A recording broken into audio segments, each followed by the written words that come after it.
Well, good morning. Just want to check with the clerk. We have a quorum. Is that correct? Okay, good. So I will call to order the December 12th, 2019 joint meeting of the Boards of Directors. And at this time, if we'll please rise for the invocation brought forward by Director Kring and the Pledge of Allegiance by Director Munzing.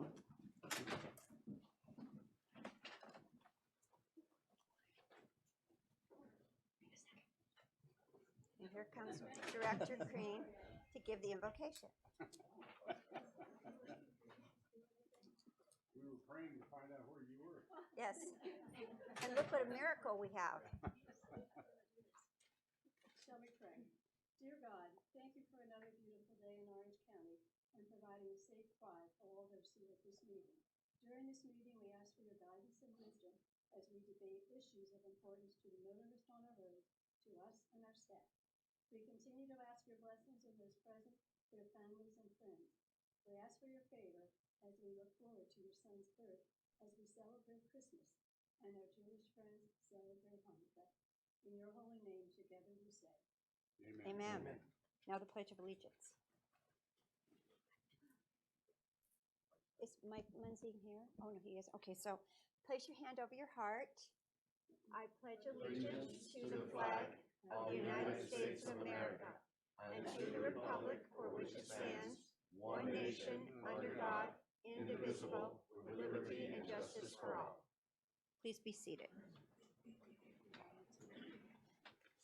At this time, I will turn to our clerk, and will you please call the roll? Chair Miniger, Present. Director Bain, Vice Chair Connors, Alternate Stevens. Here. Director Heff. Director O'Neill. Director Chafee. Director Kring. Director Miller. Director Murphy. Here. Vice Chair Puckett. Here. Director Ward. Here. Director Bartlett. Here. Director Callie. Director Marriott. Here. Director Penalosa. Chair Christina Shea. Yes. We have quorum. Great, thank you. Okay, so this time we'll move to public comments. I do not see any cards. Do we have any public comments? Yes, two. Okay, can you please bring them to me?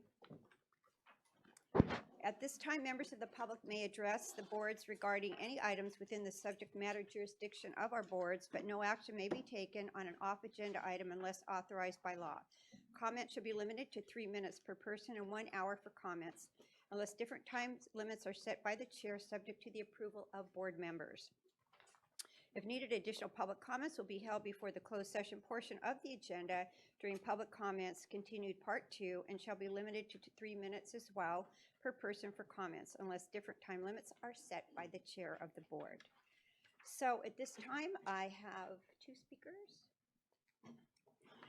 Okay, so Dave Sanoski, if you please come forward. Hi, good to see you, and you have 3 minutes.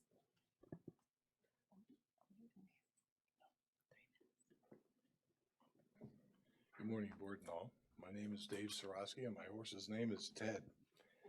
We'd like to say Merry Christmas, Happy New Year, and thank you for your fiscal responsibility and all your time and effort. Thank you. Oh, thank you. That's so nice. And happy holidays to you as well, and to Ted. You got to bring him over sometime so we can meet him. Amanda Quintonkic. I'm sorry, did I pronounce it incorrectly? It's Quintanilla, but it's okay. Thank Okay. you. Good morning. I'm going to be reading excerpts from a letter from the Honorable David S. Kim, Secretary, California State Transportation Agency, from Senator Bates, Senator Beal, Assemblyman Breaux. We, the undersigned members of California legislature, want to voice our strong concern regarding the action taken by Caltrans on May 5th, 2019 to approve the start of the environmental review of transportation improvements proposed by the TCA within South Orange County. The continuation of this planning process presents a significant departure from the statutorily designated roles and responsibilities as they pertain to projects on the interstate highway system, resulting in an unnecessary duplication of efforts and public confusion. Moreover, these planning efforts undermine the implementation and viability of local sales tax measures for transportation purposes by proposing alternatives that contradict the promises made to voters. duplication of efforts, and also contradicts the intent of the efficiency requirements that were placed on Caltrans as part of SB 1. We therefore request that you take action to immediately suspend the environmental review activities taking place for these alternatives and convene Caltrans and OCTA as the region's transportation planning agency to discuss how to proceed with transportation planning efforts within South Orange County. Under existing statute, OCTA is the multimodal planning agency for Orange County, responsible for not only the planning of future transportation capital development projects within the county, but also in implementing the project's promise to voters under Measure M2, Orange County's half-cent sales tax measure for transportation purposes. In this role, OCTA has delivered more than $500 million in improvements within the corridor being studied by TCA and Caltrans, and has an additional $500 million in improvements planned going forward that will address the exact same mobility concerns targeted by TCA proposals. Beyond these proposals, OCTA believes a coordinated implementation of set of 3 planned projects can go even further in accommodating future transportation needs in South Orange County without significant community disruption and at costs that are mostly within capacity of existing discretionary funding sources. These projects include completion of the carpool lane network on I-5 in South Orange County, improving Ortega Highway to plan capacity and extending the key regional arterial roadway in the developing portion of the county. Unfortunately, on July 30th, 2019, Caltrans notified OCTA that it would not sign off on the continued study of OCTA's proposed alternative within the I-5 corridor. Despite that planning process, starting prior to TCA's, and in complete disregard for OCTA's statutory responsibilities. Statutorily, TCA is responsible for building and operating a toll facilities system within Orange County, created via its powers and its joint powers authority. It goes on. Thank you. Thank you so much for your comments, and happy holidays. We wish you well. Hope you have a nice holiday. So now that we've completed public comments, we'll now move to our consent calendar. Our first consent calendar is San Joaquin Hills. All matters listed under the consent calendar are considered routine and will be enacted by a 1 roll call vote. There will be no discussion of these items unless board members request specific items to be removed from the consent calendar for separate action. So for those members of San Joaquin, are there any items you would like to pull? If not, can I entertain a motion to move the entire consent calendar? I'll second. A motion by Board Member Miniger, second by Director, Trish Kelly. Any discussion? All in favor? Aye. Okay. Sorry I didn't get to you, Janine. It's hard when I hear several voices coming. Okay, I know. People love to hold grudges against people, so and I know you're only teasing. Okay, so with this, we'll move to Foothill Eastern. All matters listed under the consent calendar are considered routine and will be enacted by a 1 vote of each board for the applicable agency items. There will be no discussion of these items unless board members request specific items to be removed from the consent calendar for separate discussion. This again is for Foothill Eastern consent calendar. Is there any member that would like to pull an item from this agenda? Move the Madam Chair, I'll move it, please. Okay, just a moment. We have, what number would you like to pull, Kathy? 3 and Director 4. Ward. Three, I'm sorry, what? 3 and 4. 3 and 4, okay. Any other? Okay, so there was a motion by Director Voits and a second by Director Crean for the remaining of the consent calendar. All in favor? Aye. Any in opposition? Okay, it passes. So now we'll move to item 3. Okay, item 3 is the debt management policy for both San Joaquin Hills and Foothill Eastern. And what I had a question on, I understand this is rules by California Government Code, Section 8855, and it's required for local agencies issuing bonds that we do this. What I was questioning was on the second page under background and discussion, I'm questioning the refinancing transactions that we had before. So I'm glad you came We'll up. turn that over to our finance director. Yes. My question is, it said that these rules under this government code was not applicable in the 2017, the 2019 remarketings. Correct. And I understood those to be refunding of the bond issues. No, they're technically just a remarketing. So basically what we did is, even though we went out to the market, had new investors take over, but they were resetting the interest rates of the same bonds, the same bond CUSIP numbers, and so it was not considered a refunding that applies to this. Okay. That was my question because I hadn't been here in a while and I couldn't find it. And so remarketing and refunding, I wanted to make sure that that was the case. So I'll move that item. Okay, the motion has been, item 3 has been moved by Director Ward. Is there a second? Second. Second by Director Puckett. Any discussion? All in favor? Aye. Any in opposition? Okay, it passes unanimously. We'll move now to your item 4. Item 4 is the amendment for the performance audit. And since I wasn't here, I didn't know if the board had discussed that. This was a not to exceed $50,000 for that audit. Correct. And they're now asking for $21,722. So my question is, has that come to the board before? No, that's coming forth today on the consent calendar based on the importance of the audit to the board. And you are correct that initially it was a not to exceed of $50,000. And during the audit, to ensure that it was a comprehensive audit and met all of the objectives and questions that we were receiving from the board, and also to meet the timely presentation of what we will be presenting today to you with the results, we move forward with the completion of that. And so we do understand that now today we're asking after the fact for the additional dollars, but that is the reason for it, is to ensure a comprehensive audit. Okay, I'm just not sure, something that is a not to exceed, that it was on the consent calendar.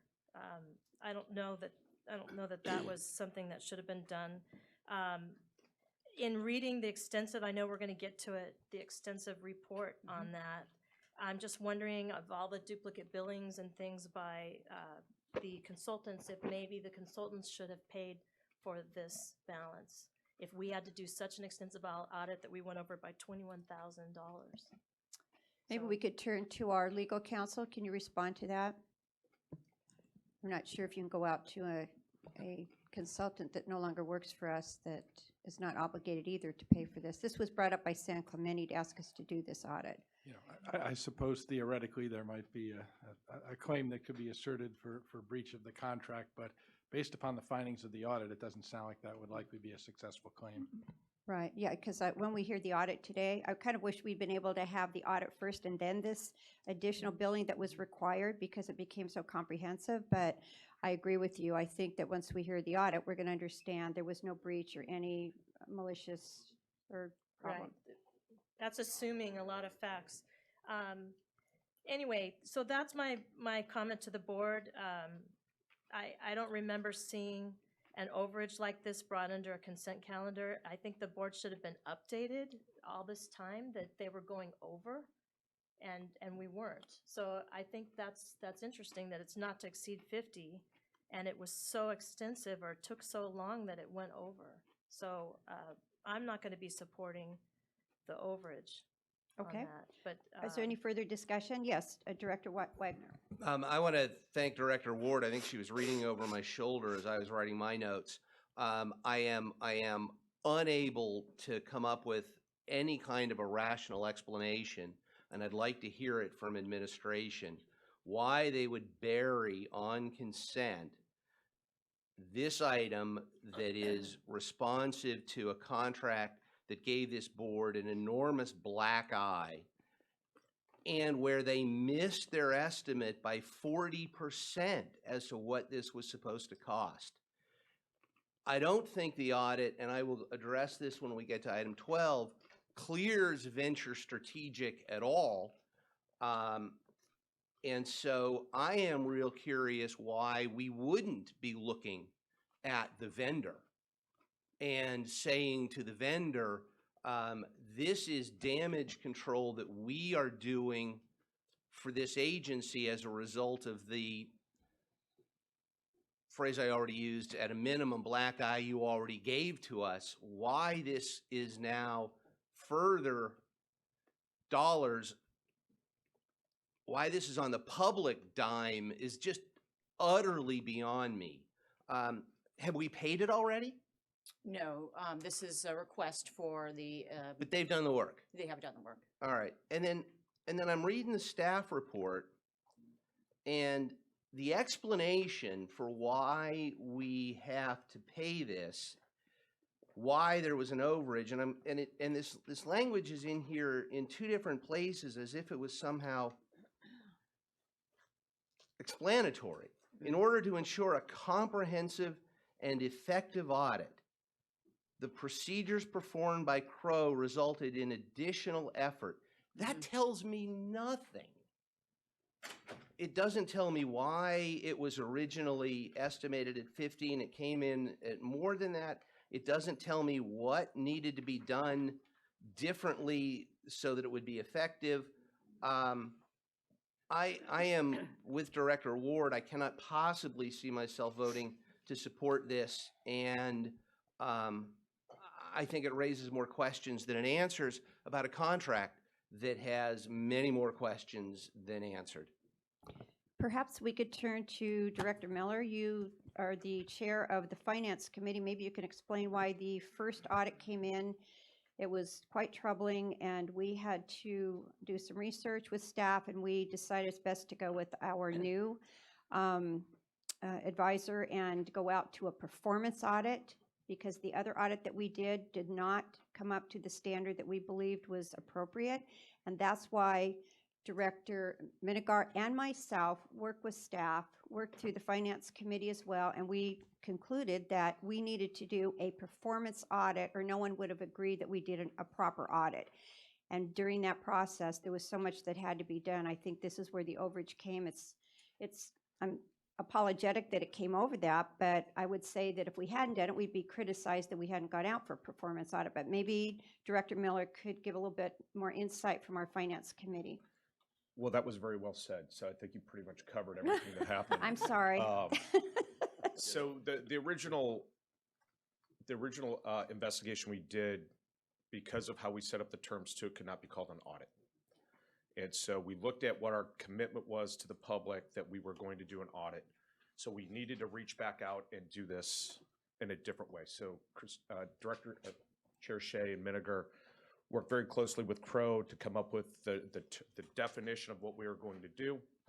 And we contracted them to redo the audit, and they actually took a deeper dive. They looked at every invoice. They went all the way through from day one of the contract to the final day of the contract.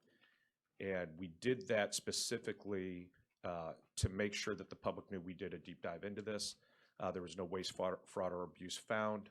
And so we thought that was appropriate to bring that back to the complete board to explain what happened there and make sure that the public was okay with how that contract was executed. So that's why we did it. We think Crow did a great job. I support paying them for the work that they did. The discussion that's here is valid, I believe, in terms of we had to do this because of some things that were created by the consultant. I don't disagree with this conversation at all. But I'm not sure what our recourse is to go back and do that, and I think that's a discussion that's valid to have.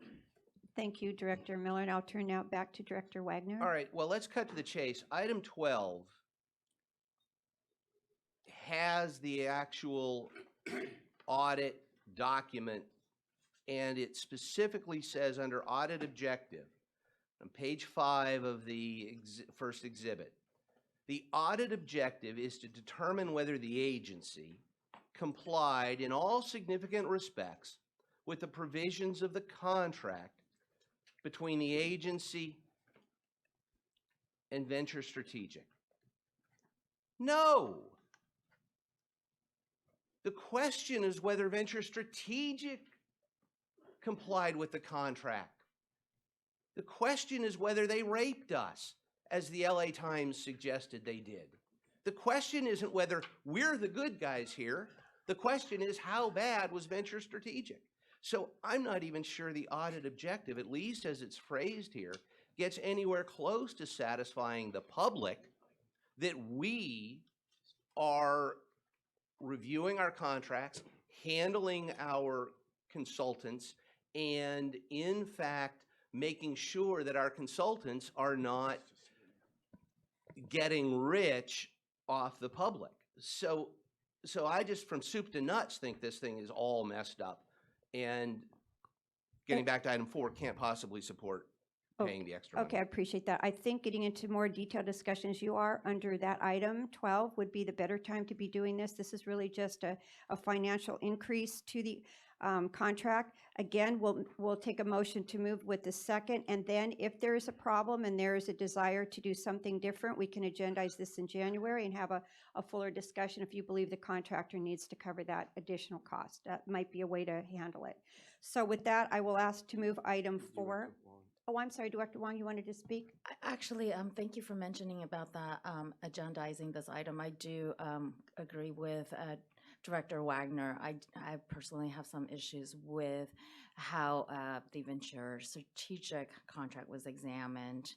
I would like to have it agendized for January meeting, so we can really look Okay, at so when how we it's get to gonna be item done. 12, which is really what we need to be discussing under that item, once we hear the audit, then I would suggest at that time, the motion could be, I think it might be a receive and file, I have to look at that, but we could make that believe it is. motion then and move it to January if you want to have a discussion about if that's acceptable with our general counsel. You look like you're looking over here. No, that's fine. I don't know that we have a meeting scheduled for January, so that would be Oh, February. I think our next meeting is actually in February. We're dark in January, you are correct. But if we need to, if we agree as a board, we need to have this meeting, we can certainly call the meeting and follow through with that if there needs to be a further discussion. But let's listen to the contract under 12, and I think that might help clarify some concerns. So with that, can I have a motion for item 4? I'll move it. So moved by Director Puckett, second by Director Crean. Is there any further discussion? Madam Yes, Chair, if I Director may, Menegar. item number 12 is an action item. It's Okay. not receive and file, it's subject to discussion. So So I we can- think, yes, Yeah. either we have to put it on an agenda for a special meeting during the month of January, or we can have it during the normal meeting in the month of February. Okay, that's good. I'm glad you pulled that up. I hadn't had a chance to look. Okay, so there is a motion and a second on the floor. Appreciate the discussion. All in favor? And this is for Foothill.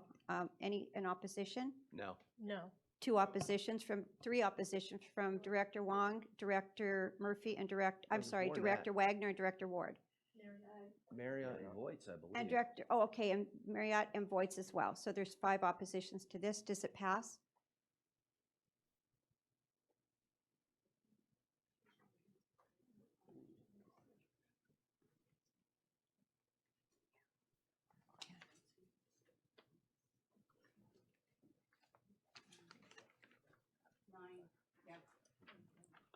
I'm sorry?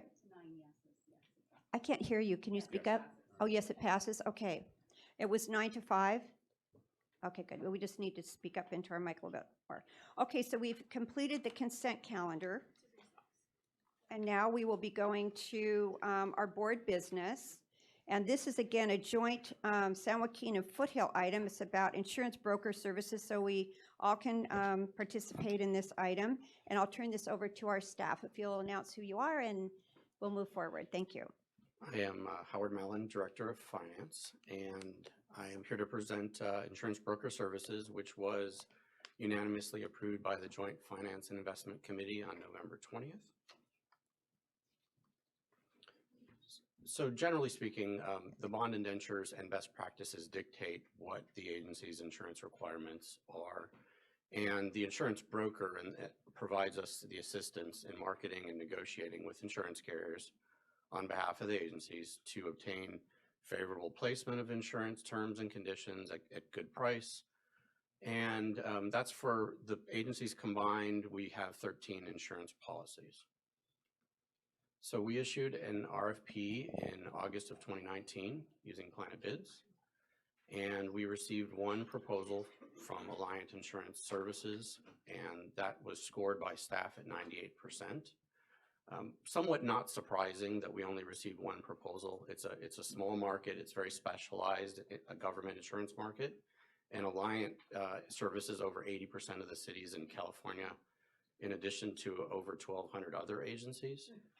So, but given the fact that it was only one proposal received, we decided to perform benchmarking to ensure that it was a fair proposal. So we contacted other transportation agencies, TCA member cities, the County of Orange, to get information on their brokerage services and their insurance programs. and determined that the services that Alliant was proposing were very much in line with other entities, and that the pricing was also quite favorable and actually lower than the pricing we currently have with Alliant. Just as a few examples of some of the work that Alliant has done for us over this last contract period, shows it here individually, just a few examples, that they've saved us a significant amount of money and provided better coverages for us. So for example, they convinced the property insurers to restructure some of our coverage, which saved us about $180,000 annually, but still maintaining the same quality of coverage. On the cyber insurance side, they expanded our coverage, but at the same time working to reduce the premiums, which saved us about $30,000 annually. And then on the workers' comp, they aggressively marketed it and saved us about $50,000 annually. So quite significant service and savings that they provided us. So as such, we request that the boards authorize the CEO to execute the contract with Alliant Insurance Services to provide insurance brokerage services for both agencies, a 3-year contract with 2 1-year options. It's a fixed fee contract with the combined costs over the term for both agencies of $630,760 to be allocated between the agencies. And then we also request that the boards authorize the CEO to make additional changes that might be deemed necessary on contract amendments within 5% of the contract value. And with that, I'd be happy to answer any questions. Thank you very much for your report. I have 2 people at this time, directors that would like to speak. Director Connors asking a question and Director Miller. If there's anyone else, then let me know. My question just is the different lines of insurance that this agency carries. You mentioned workers' comp, cyber insurance, property damage. What other kinds? So we have various property, so fire, earthquake, flood, which covers a variety of policies. We also have, as you mentioned, the cyber and the workers' comp, crime insurance. We do have some excess policies to cover some of these same items, also liability insurance, excess liability. We have some public entity physical damage, vehicles, things of that nature. Accidental death and dismemberment coverage for employees and the board members. And we also have, in addition to the cyber, there's excess cyber insurance as well. Thank you. Okay, I'll turn to Director Miller. Thank you, Madam Chair. Just real quickly, anytime I see an RFP go out and only get one respondent back, especially in an industry as competitive as insurance, how are we writing an RFP that only one agency can respond to it? That's a concern for me. And so, you know, we talked about this, I think, a little bit in, I can't remember what committee this came out of, but what are we doing and why did that happen? Are the other people looking at it telling us why they can't respond? Are we writing this too tight? Are we writing it specifically to give it to Alliant? That would be another big concern of mine. So can you explain So that? it was a very, very broadly written RFP, but the reality is that the government insurance market is a very narrow market. When we did go out, we received a variety through Planet Bids, a variety of companies that were looking at it. And in almost all cases, they just don't cover what we're looking for specific to the types of coverage that government entities need. And I think key to that also is that in the government sector, these insurance brokers are able to put together these programs with various insurers that are so competitive because they're geared towards the government sector that other insurance brokers really, they just can't compete with that. And that's really why they have 80%, Alliant alone has 80% of the government sector, because they develop those programs themselves that are just so competitive. Okay. I think you may have answered my question. If you said Alliant's got 80% of the market, that just tells me it's a smaller pool to play in. But I would like to know why the other 20% of the market, whoever's covering that, why they are not able to respond to us. And, you know, I don't know if that's relevant right now, but I think that's something we need to be looking at going forward. Anytime we send out an RFP and we get one respondent, tells me there's something going on in our RFP that's eliminating other people from bidding from it, and I would like to know what that is.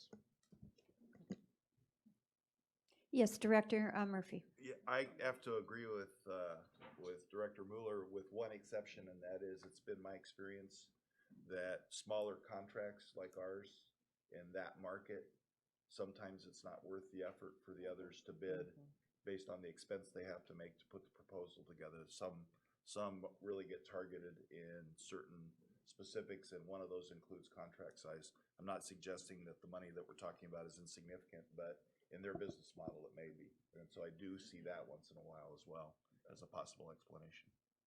I'll turn to Director Bartlett. We find the same thing at the County of Orange for these government specialty contracts. There's some companies out there that really specialize in the government sector.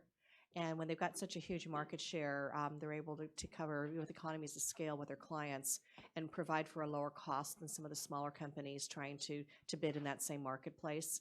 So for the specialty contracts, this doesn't surprise me. If it were a generic product like pencils, you're going to get 20 firms applying. But for specialty insurance contracts, especially in California, especially in government, for the sector that we work within, there are a lot of insurance companies that won't even bid in California anymore for a variety of reasons. But in the government sector, for these types of contracts, it really reduces the number of entities out there that are willing to step up and be part of our procurement process. Thank you. Thank you. Yes, Director Stevens. Sorry, I have a question. So on page 3 of the staff report, it says that all commissions earned by Reliant are rebated back to the agencies to help defray the cost of the premiums. Approximately how much do we receive in rebates, and what is that? What percentage of that amount is it used to defray the premiums?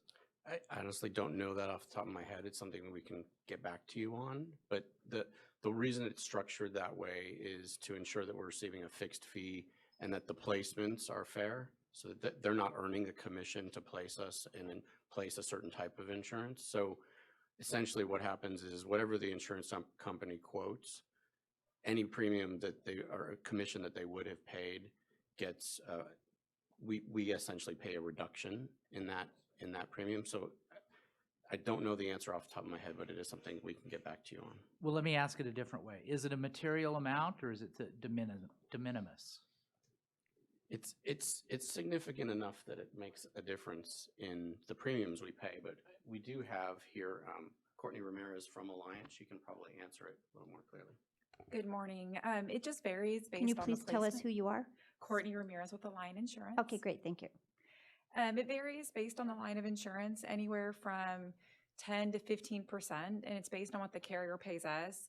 So sometimes we find that it makes more sense to take that revenue as part of the bid or as part of the insurance quotation and then rebate the client, because we find that sometimes if you ask a carrier to quote net of commission, it doesn't work out as favorably and somehow that money seems to disappear.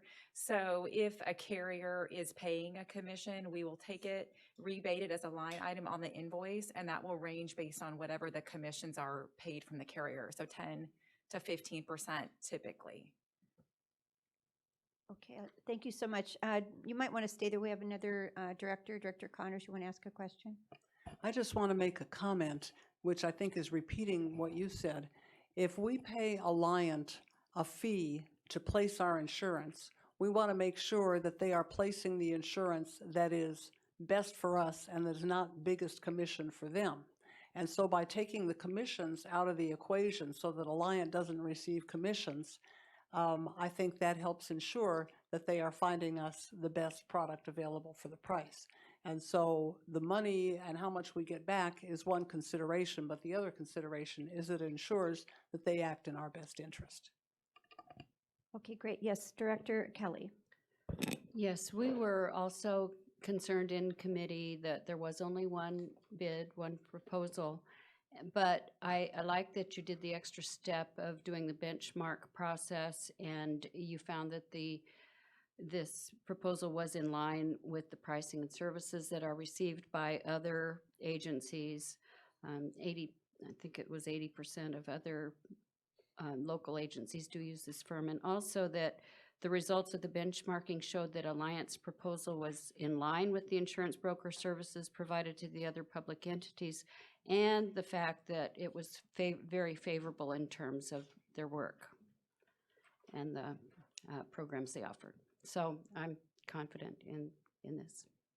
Okay, great. Any other questions? So at this time, I'll entertain a motion from San Joaquin Board of Directors, a motion and a second. I'll move it. I'll second. There's a motion and a second. Now for Foothill Eastern, is there a motion? A motion Second. and and a second. Okay. Any further discussion? All in favor? Aye. Aye. Okay, great. I believe I've done this before. We can jointly call for the vote. Is that correct, General Counsel? Okay, thank you. Okay, we'll move to item, I'm sorry. We'll move to item 10. This is again another joint discussion by staff for voice and data services. So it's joint San Joaquin and Foothill, and introduce yourself and look forward to hearing your report. Good morning, directors. My name is Chris Thompson. I'm the IT manager here at TCA, and the item before you today is a voice and data services contract. This item was unanimously approved in November at the Joint Toll Operations Committee meeting. The easiest way to think about voice and data services, it's the phone bill and the internet bill for TCA.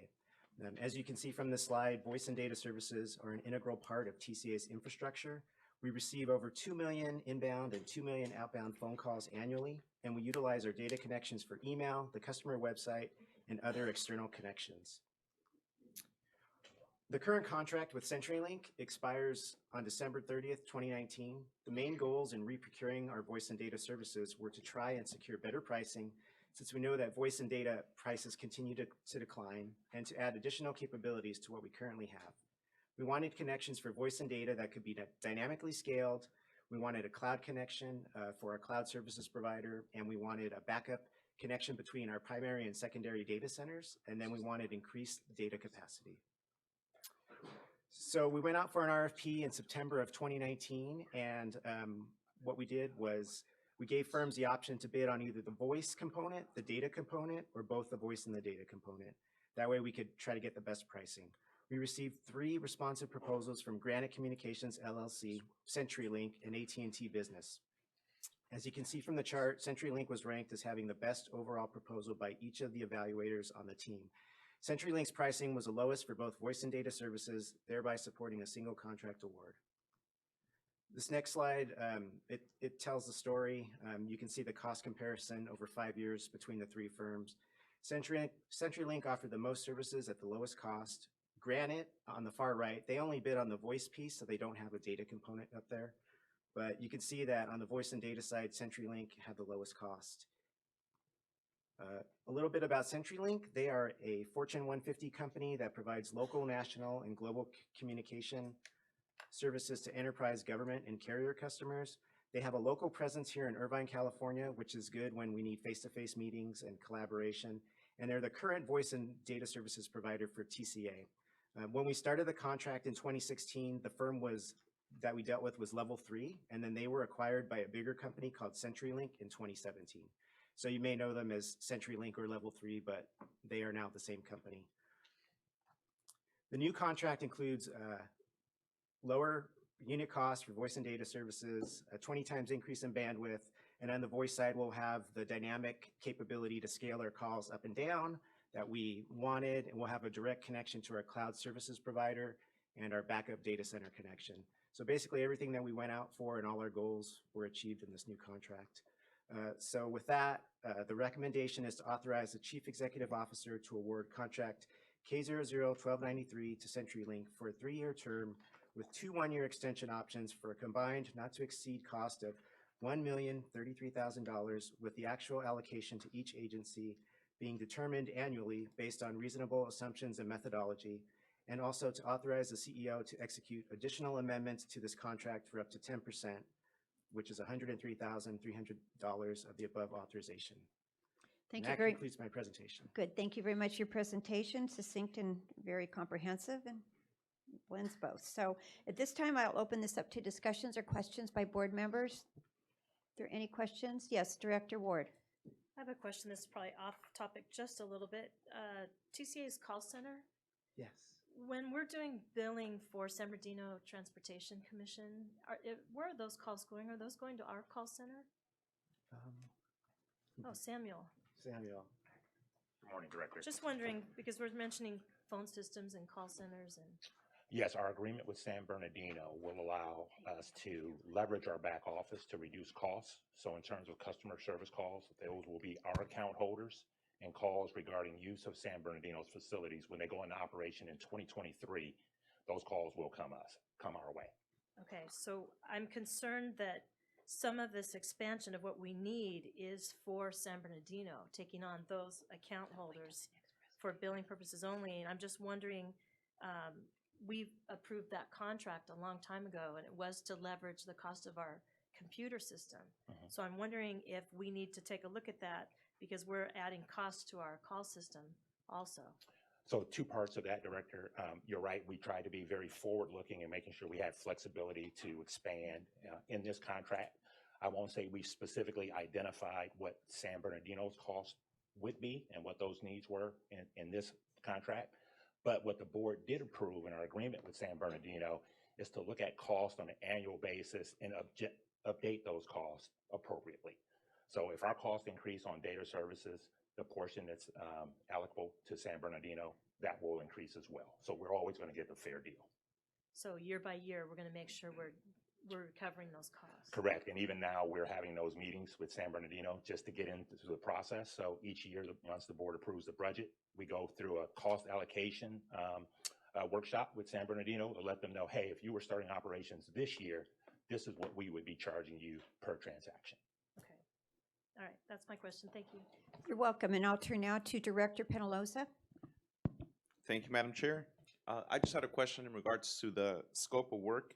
I noticed that it provides voice and data service, obviously, but the equipment, phone equipment, and any of the servers that are within the building, is that ever is that covered by any part of this? Is that a different contract to CenturyLink provide phones whenever we need to upgrade those? We already have that equipment. That's not part of this. This is just like the phone bill and the internet bill and the equipment that is needed to facilitate those connections. You know, there is a component to it that they provide as part of it, but yeah. So at the time, whenever these phones need to be replaced for whatever reason, changing technology, that would just be a separate. Yes, yeah. The phones would be separate. We have soft phones in the call center. They're, you know, soft phones, and then our corporate phones, those would be replaced separately. Yeah. Thank you. Thank you. So Director Connors, and then anyone else wants to speak? Okay, Director Connors. Thank you. My question, I think, is for Samuel and follows up on Director Ward's question. When people call our call center with questions about rides in San Bernardino County, are those our customers who are being charged for on an interoperability way, or is it customers who belong to the San Bernardino County Transit Authority that are calling us? Yes, your former statement is exactly the case, Director. So our agreement with San Bernardino is these are all TCA's customers, and they will have use of San Bernardino's facility, and we will charge them a cost for that service we're providing. And if they have a question, then of course they would call our call center. Yes, if our customers have a question regarding use of any facility, they will call us. Okay, thank you. We have a follow-up question by Director Ward. Follow-up question, because now I don't understand the answer to her question. I understood when we approved that contract with San Bernardino that because we were getting a new computer system, it was going to have so much capacity that we were going to be doing the billing for San Bernardino only. It would be their customers. That's the way I understood that contract. No, Director. So to clarify, the concept of being able to share cost in this regional cost model means you have one back office system with a pool of customers, right? And those customers can use various facilities. So I view it akin to actually what we have within TCA, right? So our customers can use any of our 4 facilities and be charged accordingly. The same thing happens when we add San Bernardino. So while San Bernardino is a partner in leveraging our back office, those are our customers, and they're just using another facility. Okay, so when we hear numbers that, because San Bernardino didn't get their own computer system, they're gonna use ours. In terms of the back office, yes, they have Yes. some So- computer systems that are theirs. So they're using our system. Mhm. So I wondered, because we hear how many customers we have. Mhm. And so that's going to, I think, artificially raise the amount of customers we have on our toll system, because they're primarily using the 15 and the 10. It is possible our customer base will grow. That is very likely. I think that's a foregone conclusion. So yes, we will end up with more customers. And as we have more customers, if we have more calls and more work and our cost increase, San Bernardino will be picking up those costs based on our cost sharing agreement. Okay, that isn't how I remembered the contract. I remembered San Bernardino they're trying to do these toll roads and they can't purchase all of this equipment, and so we're gonna be doing the billing only for them. It was never said they would be our customers. So I'm happy to set up a briefing with you, Director, Okay. if you'd like, and we can definitely drill down Yeah, into I'd the like to details. see that, because Okay. I'm just wondering how that works. Okay, happy to walk you through. Okay, thank you. Okay, at this time, if there's no other questions, I'll take a motion from San Joaquin. There's a motion by Director Connor, second by Director Kelly. I'll take a motion now from Foothill Eastern. Move the item. Okay, there's a motion from Director Chafee, and then the second from Director Bartlett. Is that good? Any further discussion? All in favor? Aye. Any opposition? Thank you very much for your presentation. We appreciate it. And Director Ward, you can meet with Yeah. staff if that's good. Okay, good. Yes, Director Murphy, you had a question? No, I have a statement, actually. The next item on the agenda, I'm going to recuse myself for a potential conflict in employment, and so I'll be in the back enjoying the fruit and muffins while you all. This is financial while you all do accounting that. system upgrade. Yes, please bring us all some food, please. No, I'm not qualified to do that. We'll anoint you to be qualified. Okay, at this time, we'll move to item 11. This is again a joint item with San Joaquin and Foothill Financial Accounting System Upgrade, and we'll turn this over to staff. Yes, good morning, Directors. John Claudy Magnuson, Assistant Controller. The item for consideration before you today is an upgrade to the agency's financial accounting system. This item was presented and unanimously approved to move to the boards today by the Joint Finance and Investment Committee on November 20th. TCA uses a financial accounting system called IFAS, or Integrated Financial and Administrative Solution, by Central Squares Technology. It's used for our accounting, budgeting, contract management needs, including reporting, workflow, approvals, etc. In August of 2019, Central Square Technologies informed TCA that our existing version of IFAS will no longer be supported. It runs on the Microsoft Windows Server 2008 R2 operating system, and that goes out of Microsoft support in 2020. So the upgrade proposed here of IFAS will allow TCA to move from the current on-premise solution to a cloud-based software as a service solution. The newest version of IFAS, which is branded now as Finance Enterprise, includes enhancements in the security, reporting, and contracts management that TCA will benefit from. One of the major enhancements is the integration of Cognos by IBM reporting, where we'll gain more flexible and easier to manage reporting through Cognos. The financial accounting system is critical to TCA staff's ability to perform their accounting, budgeting, and contract management functions. And for this project to successfully support the migration over to Finance Enterprise, it requires TCA staff, professional resources from Central Square Technologies, along with temporary staffing that we are recommending in this report and board request. This upgrade to Finance Enterprise is an interim solution, so it's critical that we do this upgrade now, and staff is committed to go through a complete evaluation process before this contract expires to determine whether full procurement to a new system is required. With that, there are 3 recommendations for each agency. The first is to authorize the CEO to execute contract K001307 for a term through June 30, 2025, with optional extensions with Central Square Technologies for a not-to-exceed value of $425,000 per agency. This includes the full upgrade of the accounting system to the cloud-based finance enterprise, as well as the 5 years worth of hosting and maintenance, help desk, etc., through June 2025. The second recommendation is to authorize the CEO to utilize contracts under Contract K-1289 for temporary staffing services that the board's approved in the November meeting for a not-to-exceed cost of $93,000 to provide resources to support staff in this project. And finally, for each agency, for the amounts related to FY20, there's a resolution to amend the budget for fiscal year 20. San Joaquin, resolution number S 2019-08. And for Foothill, resolution F 2019-10 to amend the fiscal year 20 budget. And with that, I'd be happy to answer any questions. Thank you very much for your presentation. I'll turn it over to board members. Director Miller, followed by Director Crean. Did you have a comment? Okay. Over here, any comments? Okay. Thank you, Madam Chair. I'm going to renew my frustration with this that I brought up in committee. You're bringing a software program to us that is no longer going to be supported by Microsoft. This didn't just happen overnight. Microsoft didn't show up 6 months ago and say, we're going to just stop all support on this platform of this project. In committee, I got the response on why we didn't go out and do the investigation. This is a perfect opportunity to start looking at other platforms and other software products to go ahead and look, should we be transitioning? The response I got was, we're so focused on Brick and getting our back office built that we didn't think it was the right time to look. And so now we've got another 5 years of this product.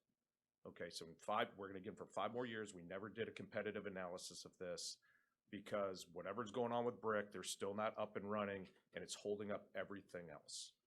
This is something we ought to be looking at that back office system. When are they gonna have this up and running? And we're being held hostage by that organization to take a look at these programs. I'm going to vote no on this today, just based on what I'm saying right now. I'm tired of hearing that excuse. We should be out there, and whatever we choose, Brick needs to come on board and say we can integrate that into our back office.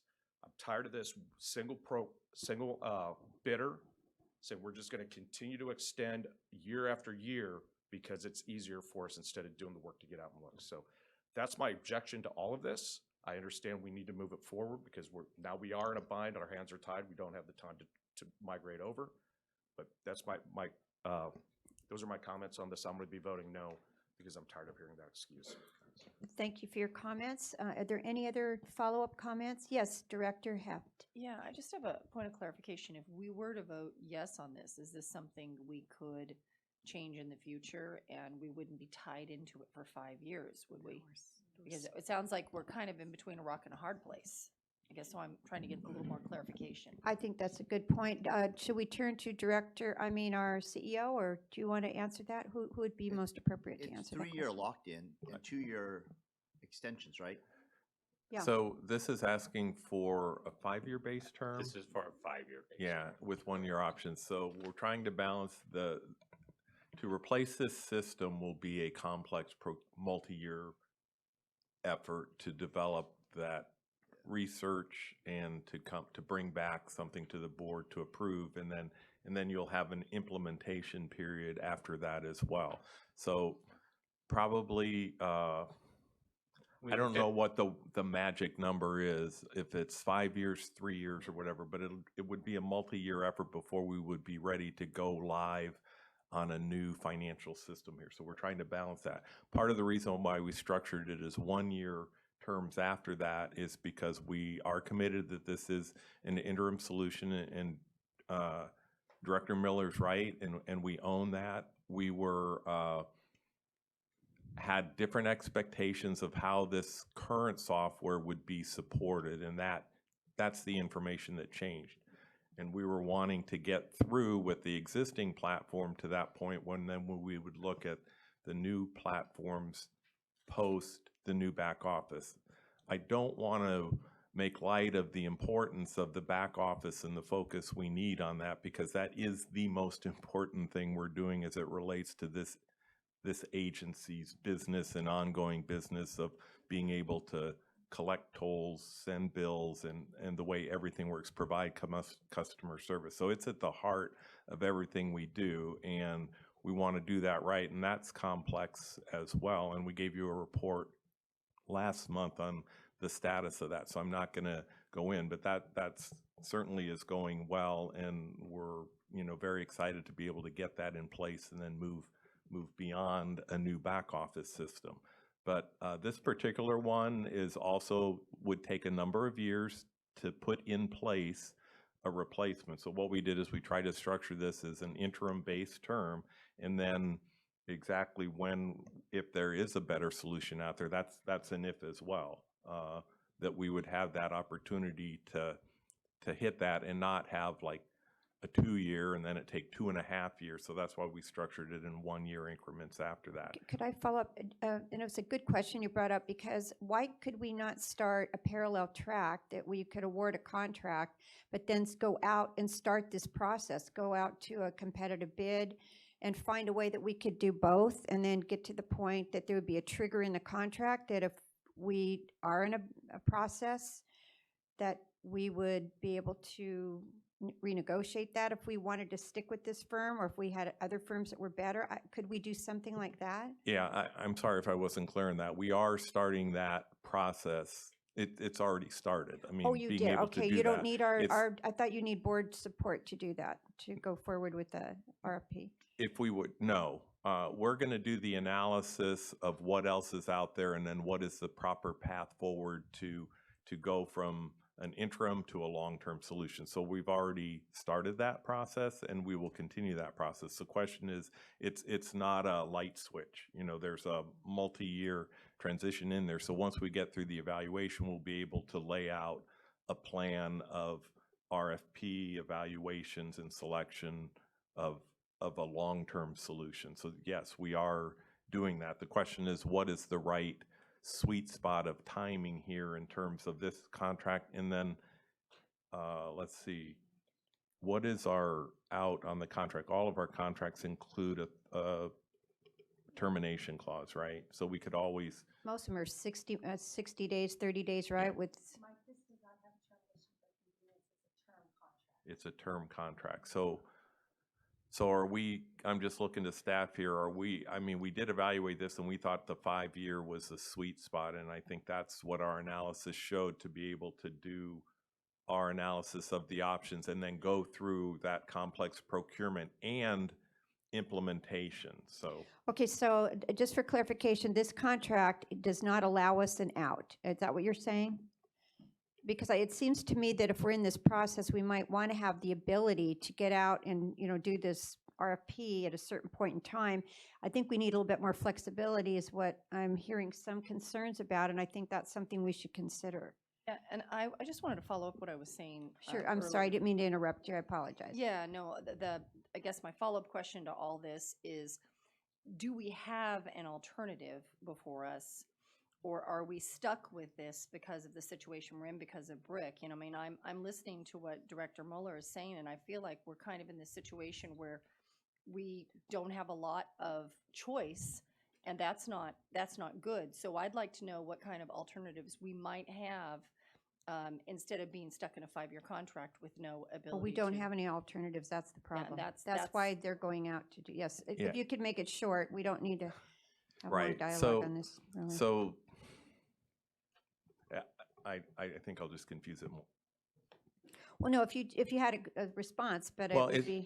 I think the intent is that the existing software platform that we had, we wanted to carry that essentially beyond its useful life. What came to light for us is that it's really the parts of it that can't be upgraded, that are primarily in the external sort of cybersecurity aspects of continuing to be operating on an outdated platform. So you're not going to get those. And the risk to this agency with everything we do, we don't want those kind of risks existing. So that's why we made the decision that, okay, let's upgrade the platform now and then go through this effort of finding it.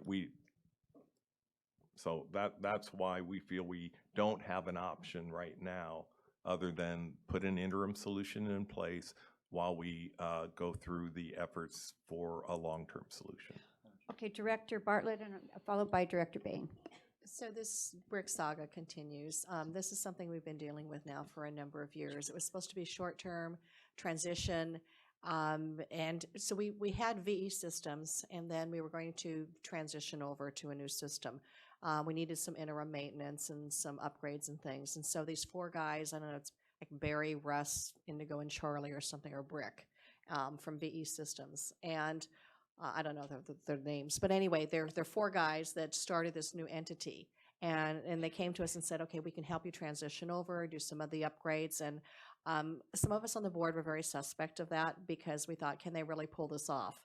And then we've got, if you take a look at their contract from the start and where we are today with multiple amendments for increases, and I don't know if it was time and materials, but the contract was very expensive, and we made a point of that when it was originally initiated, that this is a lot of money. And I think it was $3 million at that point. It was a substantial amount of money, and they were going to transition us over. Well, it's now been multiple years. We're not where we need to go, but we've gone so far down a path. I don't know if we have any options because we've kind of painted ourselves in a corner. We need to kind of continue to push them to get their job done, because the longer things go on, the more money we just keep paying to them. And at some point, we've got to get this finished. I have to push back on that a little bit, Director, because it's a fixed price milestone contract. So we are not paying $1 more as we go. We're also not paying any duplicate costs. And I'd be happy to give you a briefing on that, but I'm not confident that you characterize that situation correctly. I remember a contract increase coming to the board. It was either they needed to hire additional resources or pay the resources more. There was something where we had to approve increases along the way. I don't know if Samuel remembers that. But we got to the point where we're saying this contract is very expensive for the scope of work that we're trying to, cover. So, Director, you may be referring to maintenance of the current legacy system. We did bring an action to the board to extend that contract for continued maintenance while we're implementing the new system. But as Mr. Cramen pointed out, the new system is a lump sum contract. If they have extensions, it doesn't cost the agencies a penny more, and we don't pay them until they deliver.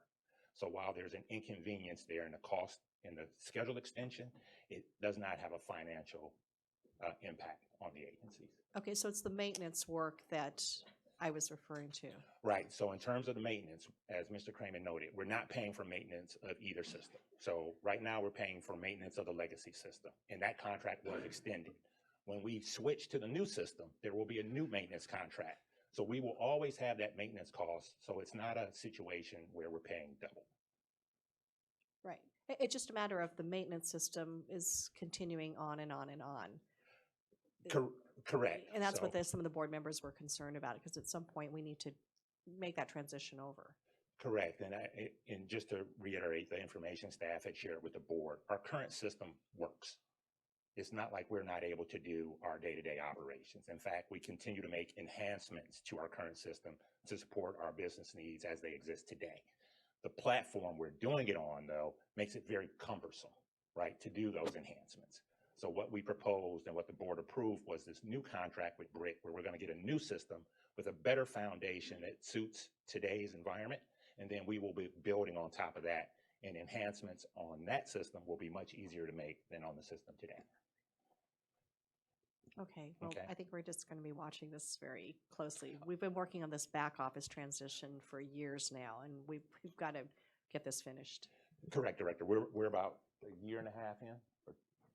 Yeah, we're about a year and a half in. So in terms of industry benchmarks, we have had some scheduled extensions that are unfortunately, very common in the industry. So I wouldn't say we're out of line with the amount of time we've laid out to get this done. And some of those extensions in getting the new system done, there is definitely some responsibility there with BRIC, but I say there's just as much responsibility on TCA's side because of who we are. TCA is a very innovative agency. So when we started this contract with BRIC, we said, here are the requirements, build this. But over time, we continue to want to improve, and we've changed the rules a little bit on them and say, okay, now we want you to do this and do this and do this. And that extends the schedule as well. So there's a joint responsibility there. And I do want to clarify that in terms of this item, it is not Brick's delay that is pushing this, right? It's staff's work. So staff, we made a conscious effort on, okay, where do we want to apply our staff resources? We have this priority in terms of implementing the back office. We want to do that. Now, do we want to spread ourselves thin and also try and do our financial system at the same time? We didn't think that was advisable, so we chose to focus on the back office, and then we got this unfortunate information from our financial system provider, which threw a wrench in the monkey works in terms of our scheduling. So we had a sound plan.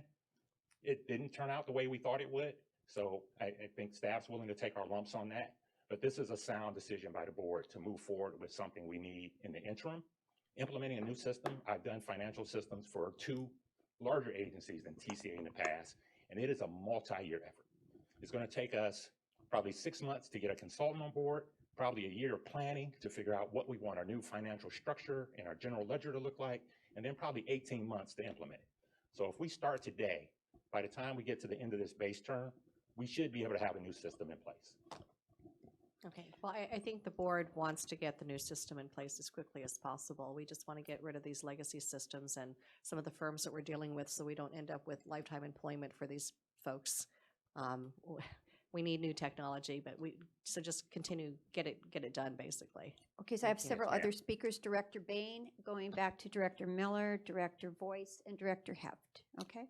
Thank you very much, and I'm not going to add too much on to what's already been said, but I think there is an interim ground. This is a contract that 2 parties have to agree to, like any other contract. So perhaps a 2-year term would fit into the time frame that Samuel has laid out, with 3 1-year options to extend. And I think what I'm hearing the board wants is some sort of a plan that staff can bring back to us that we can approve.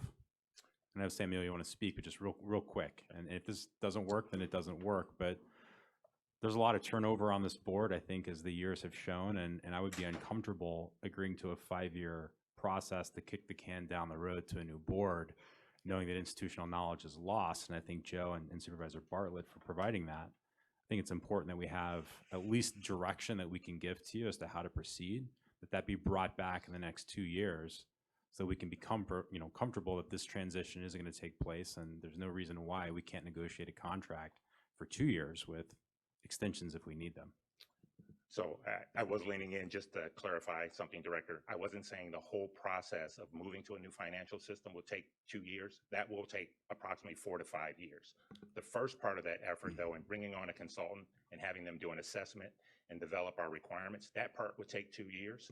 So we could conduct that part, complete that work, and come back to the board with the results of that assessment, recommending and a recommendation on whether we go out to a procurement or whether we stay on the current path with this system. At that point, if the board were to decide that, yes, we want to go and procure a new system, then that process will probably take another 2 to 3 years to get that system implemented. So in terms of the 5-year base term, it's very solid, and it aligns with the opportunity we have to go through the full procurement process and get a new financial system in place.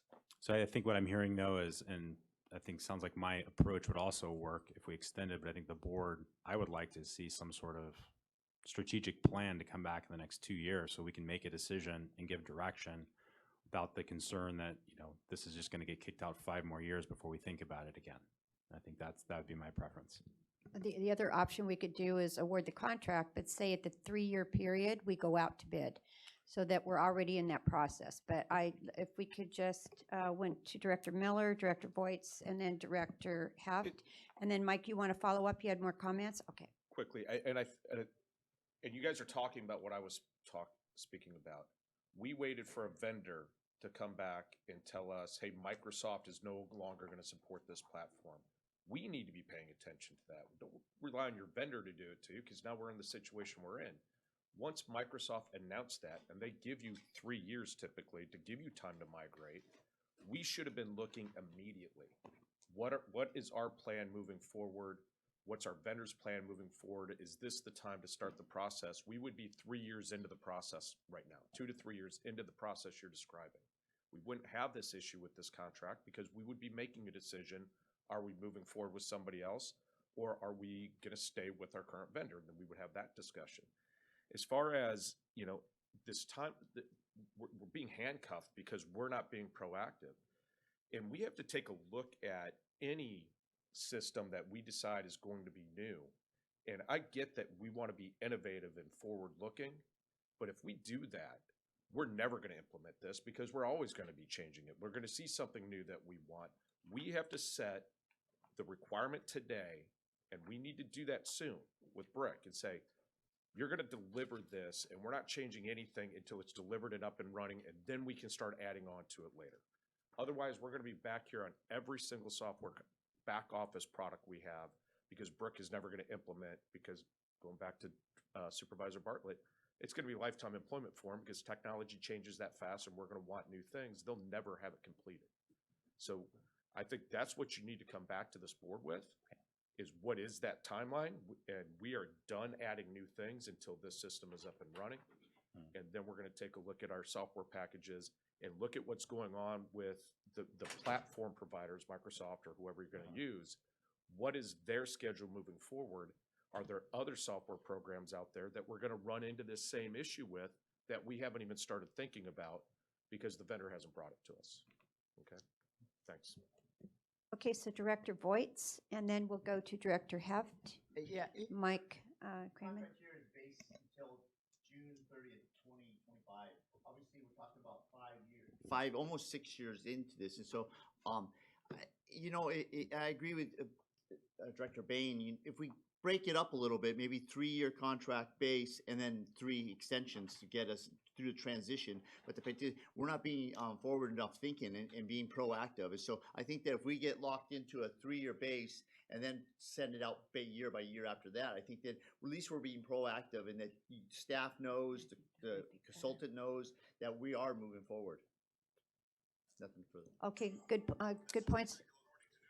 Okay, so we're listening to a news report first, and then we'll go to Director Heft. All right, thank you. I understand and I do agree with Director Muller's concerns, because it seems like ever since I've gotten on this board, all I hear about is Brick ad nauseum and all the issues we've had with them. I also agree with Director Bain. I think it would be important to see if there's a possibility of shortening the term. And I guess one of my questions is, who's in the driver's seat here? Who's the one that's actually calling the shots? Because I feel like we're almost like stuck, and we don't have any ability to make decisions, as an agency, and I'm troubled by that. But one of the things I heard Mr. Kramer say, and this is definitely something we need to focus on as a board, and that is cybersecurity. Cybersecurity is a real threat.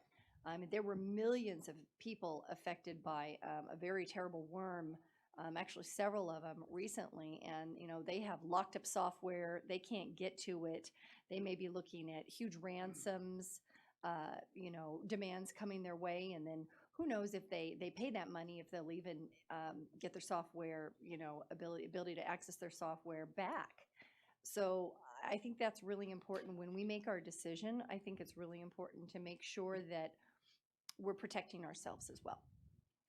Thank you. Okay, so I'll turn to our CEO. Thank you for all the input this morning. I definitely feel from what I'm hearing that I would suggest that the steps are, and I think that you hit on the primary reason for us making a decision that we kind of knew we were going to take some hits on here, but it's the best thing moving forward for the agency for those reasons. But within 2 years, we will come back to the board with basically our strategic plan to move forward on updating our financial software. At that point, I think we need to see the results of that before the right decision is maybe we're lucky, although that doesn't seem to be the norm, would be that this is the right system and that's what we would stay with. But a full analysis of what our needs and what our opportunities are as it relates to upgrading our financial software, and then at that point put a decision before the board in terms of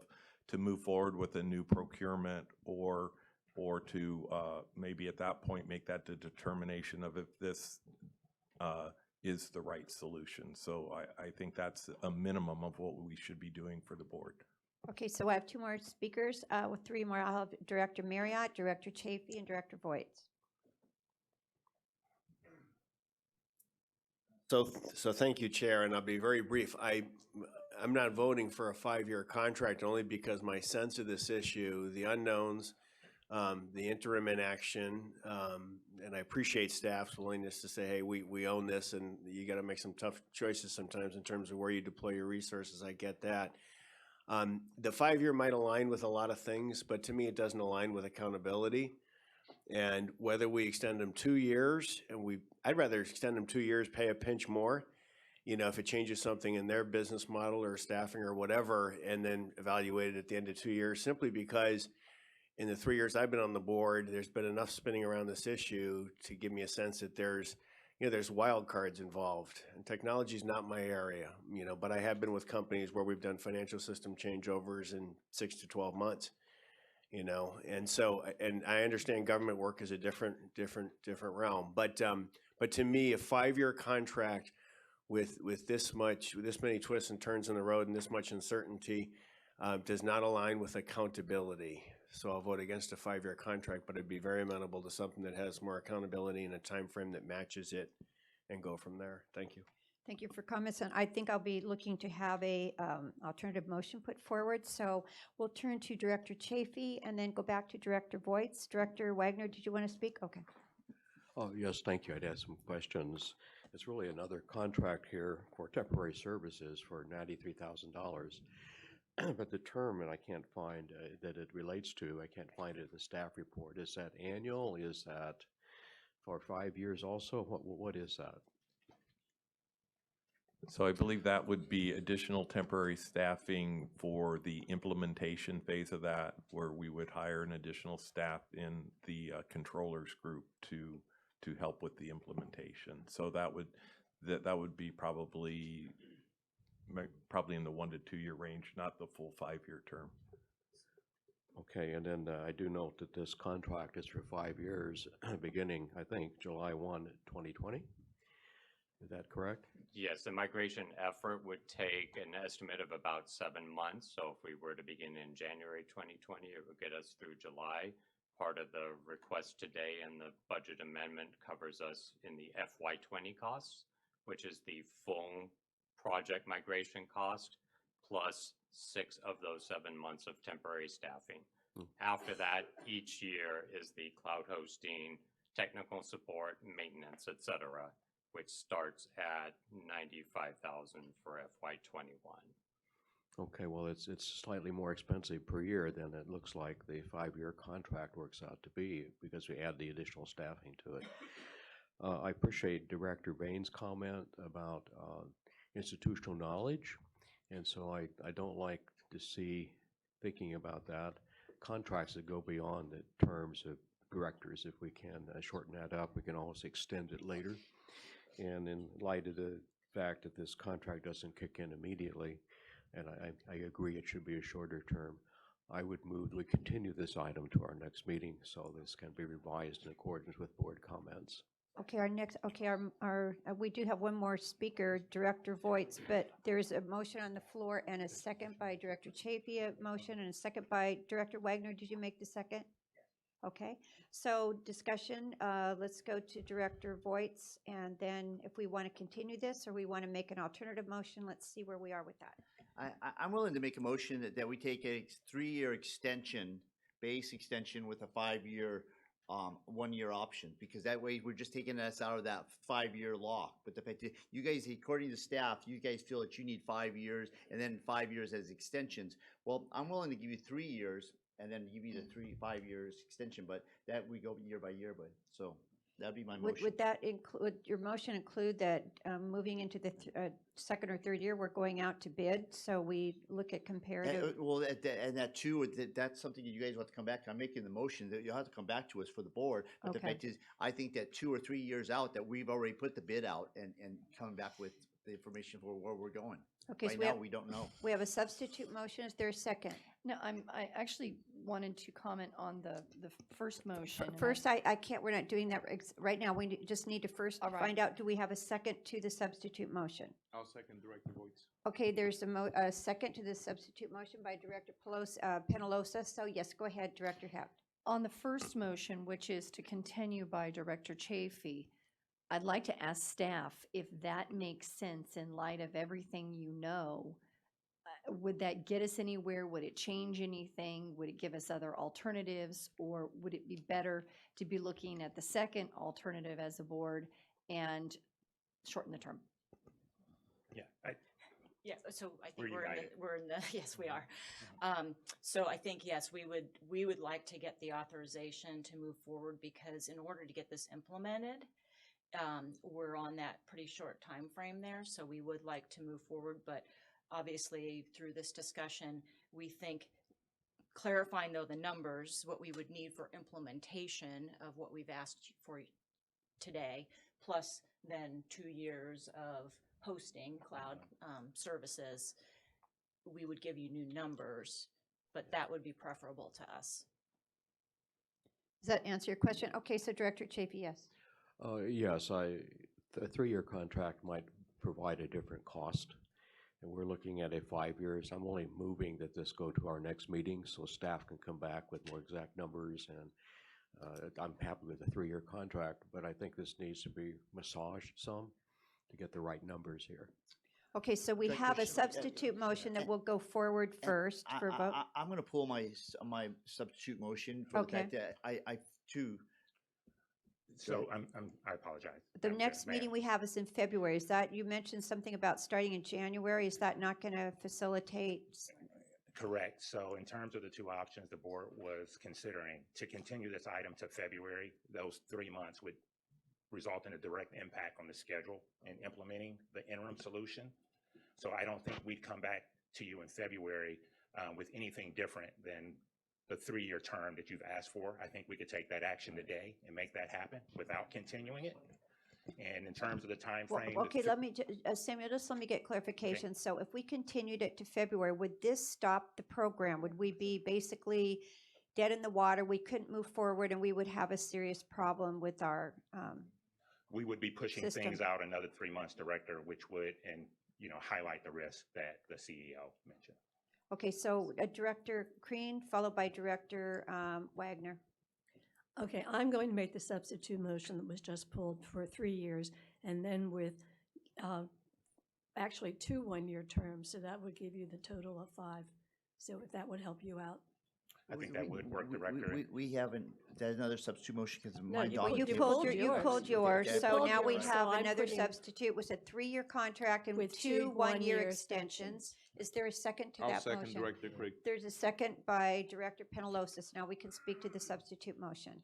Is there any discussion to the substitute motion? Yes, Director Miller. My only concern with that motion is we don't know the cost because we just changed the term of the agreement. And so what is our vendor going to say about that? It's tough to vote on a contract when you don't know the numbers involved in it. No, So- I agree. So Director, the cost is made up of 2 components. There's the implementation part and then the annual part. So in terms of the board wanting to shorten the term, we just pull off 2 years of the annual and hopefully we can reach agreement with the vendor on that. So the But price that would point be our stays the expected- same per year. It's just that we're taking 2 years out of a 5-year contract Correct. and renewing it year by year. It'll come back to the board coming up to the 3rd year. Is that correct? You just said you hope you can do that. You don't know what the vendor is going to do when you pull a couple of years off a contract. They may want to move the numbers a little bit, Director, but based on the model we're going to, that annual hosting cost is normally a fixed amount. So I think we're fairly confident that you would be able to just take off 2 years of the annual cost, and that's where we would land. I was caveating that there's always risk when there's 2 sides of the table, so we have to have that discussion. So you can but- bring that back It to us. doesn't matter, I'm still correct? voting no because I already said I was going to. Okay, okay, so you can bring that back to us if there's a problem. So the motion is a 3-year contract with 2 one-year extensions. There's a motion, there's been a motion, a second. Yes, Director Chafee. Oh, yes, the cost of the extensions is not set forth either.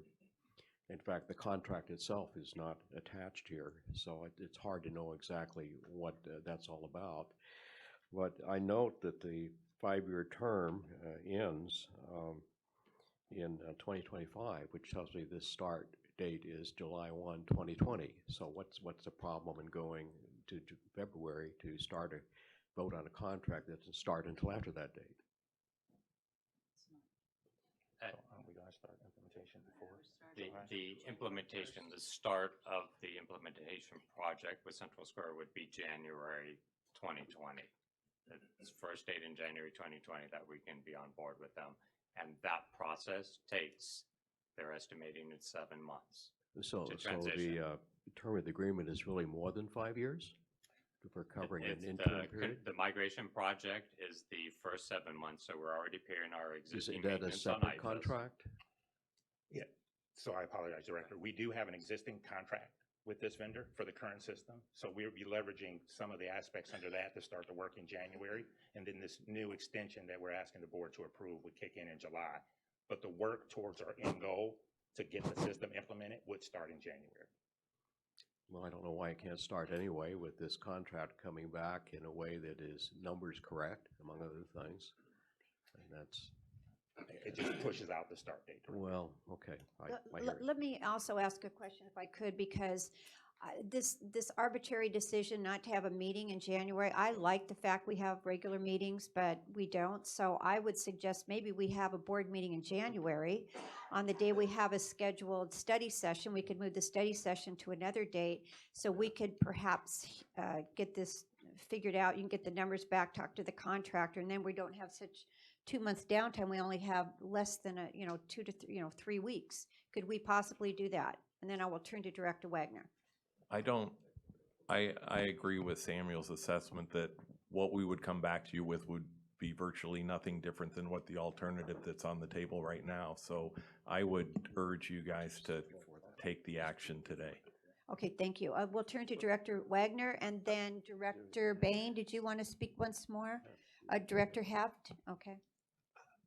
Thank you, Madam Chair. I'm a no for much of the reasons that Director Mueller explained. And I just want to call out what I see as a little bit of a pattern that is extraordinarily disappointing and I think destructive to this agency. And that is staff looking to this board as the last step in getting done what it needs to get done, as opposed to really a starting point for the policy direction of this organization. We see it in this item. It's given to us at the last minute. It's given to us really without a whole lot of choices. And as we explore choices, we're told, well, do what you want, but we're going to come back with the same choices. At some meeting we decide to have later because we canceled the next one. We saw it in the Foothill item 4 on consent. They've already incurred the fees. What are we supposed to do? We've got a vendor we now have to pay, though this board never authorized that particular work, and it came in 40% over budget. Had the exact same issue on item 4 of the San Joaquin consent calendar. And I got to say to staff, we're not the last stop, guys. Don't expect this board to rubber stamp what you give to us.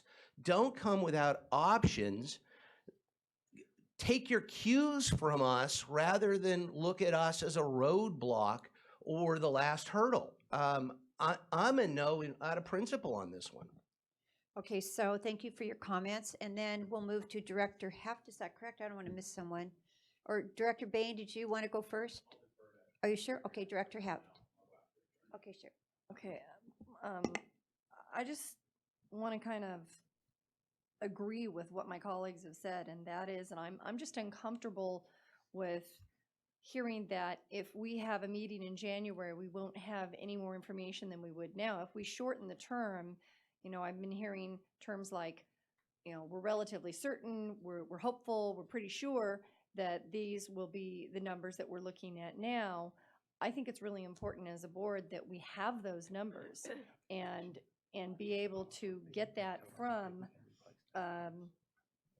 the vendor. And we also don't know if they would agree to a 3-year term. We have so many unknowns here that out of principle, I would agree with Director Wagner. I'm going to probably have to vote no. Okay, Director Bain. So to avoid a no vote altogether, I was going to make another suggestion is that we could direct or authorize the CEO to essentially extend the current contract for another 2 months. It sounds like Director Chafee sniffed out that they're not just going to stop the spigot and stop work. So I don't think that's going to happen in any event, especially since they want a new contract. But I'd be supportive of the idea of having a board meeting in January as an alternative, or bridging the gap, the 2 months, by authorizing the CEO to extend this contract if need be, although I highly doubt that that's needed. But Okay, understanding where we're at with this, could we possibly move, we still have money in the present contract to go till January. I think we probably need to call a meeting in January. That would be my suggestion, but obviously it's up to the board, and continue this and really get a lot more detail. As Director Chafee has indicated, in regard to the financial details and more detail. How would that work, Samuel? So we could do that if that's the board's direction, Madam Chair. And I apologize for being loose with my verbiage earlier. So we can calculate what the cost would be for the 3-year term in the 2 base, or the 2 options that the board has requested. So the board could entertain a motion, as you cited, that had a specific amount. So I wasn't saying that it will be some broad amount. We can identify a specific not to exceed amount today, the board could authorize, and if our negotiations with the vendor failed for some reason, then we could come back to the board in January. Okay, so we have one more speaker. Is that true? Director Ward and then Director Miller. Is that I correct? just got a Director quick Miller? point. Okay, We- sure. We have an event scheduled here on January 9th. Why don't we just schedule a board meeting? Well, that's what I was thinking. Yeah, we could either replace it and put that, it's a scoping session. We could do that even later if need be, if it's too much. But I think if we just have this one item, it wouldn't be a problem. So we do have a motion on the floor, a substitute motion. Is there an alternative to the substitute motion that someone wants to put out in regard to this suggestion? Or just clarifying, this is the 2-month? No, I'm going to pull my 3-year substitute. Okay, so I'm going to make a motion then, a substitute motion, since that's being pulled, that we would move this discussion to our January 9th meeting. Samuel will come back with an understanding of what a 3-year contract would cost us with 1-year extensions. Would that be acceptable? 2 1-year extensions? And then any other alternatives that could be there financially for us to make a decision. And so is there a support for that? Second. I'll second. Okay, there's a second from Director Chafee to my motion. At this time, I will call for, yes, Director, to speak to the motion, Director Ward. I just need to clarify the motion, because we're only talking about one item in this agenda number 11. This is done by resolution, and there's a third item to this that involves budget transfer. So I'm just asking the question and clarifying, are we moving the whole thing? Yes, the we're not going to resolution? do any budget adjustment until we decide what we want to do. Okay, so there is this substitute motion and a second. Let's call on San Joaquin Board of Directors. I serve on both. Do you serve on both? Okay, so we'll say this is for Foothill then. So Foothill and a second for Foothill. All in favor? Aye. Aye. Any in opposition? No. Okay. Oh, who said no? Wait, this was for the, I'm sorry, I'm rescinding Oh, my, no, never mind, no, I don't yeah, need the- to rescind my second, right? Yeah, Because she yes. rescinded her motion? Yes, Never she mind, did. aye, Okay. yes. Okay, so this is the motion to review this in January on the 9th Yes. and call, okay, so you're good with that. I'm good with that. And now we're going to go to San Joaquin. Madam Chair, I'm going to record a note for both, because I already stated I'm going to be no on this item. Okay, because of so what's for going on. San Joaquin, is there a motion to move forward to January 9th? I make the meeting? motion. I'll second. Okay, there's a motion by Director Minigard, and was that Director Heft? Okay, a second. Any discussion? All in favor? Aye. Opposed? Note that Director Miller is opposed. Any other opposition? Okay, so we will be meeting on the 9th, the day we have our scoping session to discuss this, okay? And hopefully we'll have a lot of good comprehensive information. And it was a good discussion. Okay, with that, we're going to move to item 12. And this, I'll call on Amy Potter, our Chief Financial Officer, to bring this forward. Please. Yes, thank you. So this item today, we have with us Kathy Lai, who is the partner with Crow, and she will present the results of the performance audit that provided her independent review of the agency's compliance with the Venture Strategic Contract. And you'll see through her results that the agency was in compliance and that the results of the invoice review was very similar to the internal audit the routine internal audit that the agency had performed and presented to the board earlier in the year. And as you know, those internal audits are very important to us. They help us identify and mitigate risk and facilitate process improvements through effective management of TCA operations. So with that, I will first turn it over to Kathy to present her results, and then you also have some additional internal audit reports in there that we've conducted as well. Thank you so much. And welcome, Kathy. Nice to have you. Thank you. Good morning. As Amy mentioned, my name is Kathy Lyon. I'm the engagement partner from Crow. We were just recently appointed this year as the financial statement auditor and was engaged to perform this performance audit. Crow conducted a performance audit in accordance with government auditing standards. Those standards required that we planned and performed the audit to obtain sufficient and appropriate audit evidence to provide reasonable basis for our conclusion based on our audit objective. The audit objective is listed on the screen here, was to determine whether or not Foothill Eastern Transportation Corridor Agency, which was the engaging agency with the contractor, complied in all significant respects with the provisions of the contract, K00983. It was a contract between both the agency as well as Venture Strategic, Inc., the contractor, for strategic research and stakeholder outreach consulting services. The scope of our audit covered the entire term of the contract, which commenced on October 8th, 2015 through the contract expiration date, which was June 30th, 2019. So on to the results. Except for the matters noted in our schedule of audit findings and recommendations, the results of our procedures indicated that in all significant respects, the agency met the audit objective and is in compliance with the requirements set forth in the contract. There were a total of 5 audit findings that were noted during the performance audit. The first 3 observations related to the accuracy of the invoices submitted. There were approximately 12,000 line items included in the 50 invoices over the duration of the contract. We noted duplicate billings, errors in billing rates, as well as extended cost calculations that resulted in a cumulative net underbilling of $5,761 to the agency. So as a result of the findings, we made recommendations to management to strengthen their review process to ensure, 1, that billing rates agree to the rates noted in the contract, 2, that duplicate time entries are not included in the consultant invoices, as well as all components of the invoices are tested for mathematical accuracy.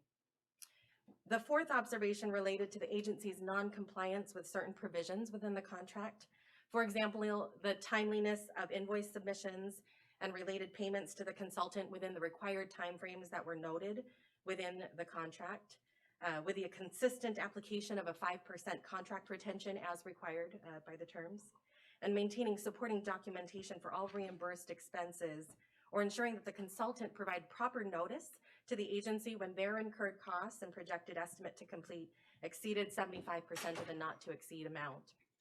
Lastly, the 5th observation related to the requirement for any modifications to the contract be in written form, where they would be executed by both the agency as well as the consultant.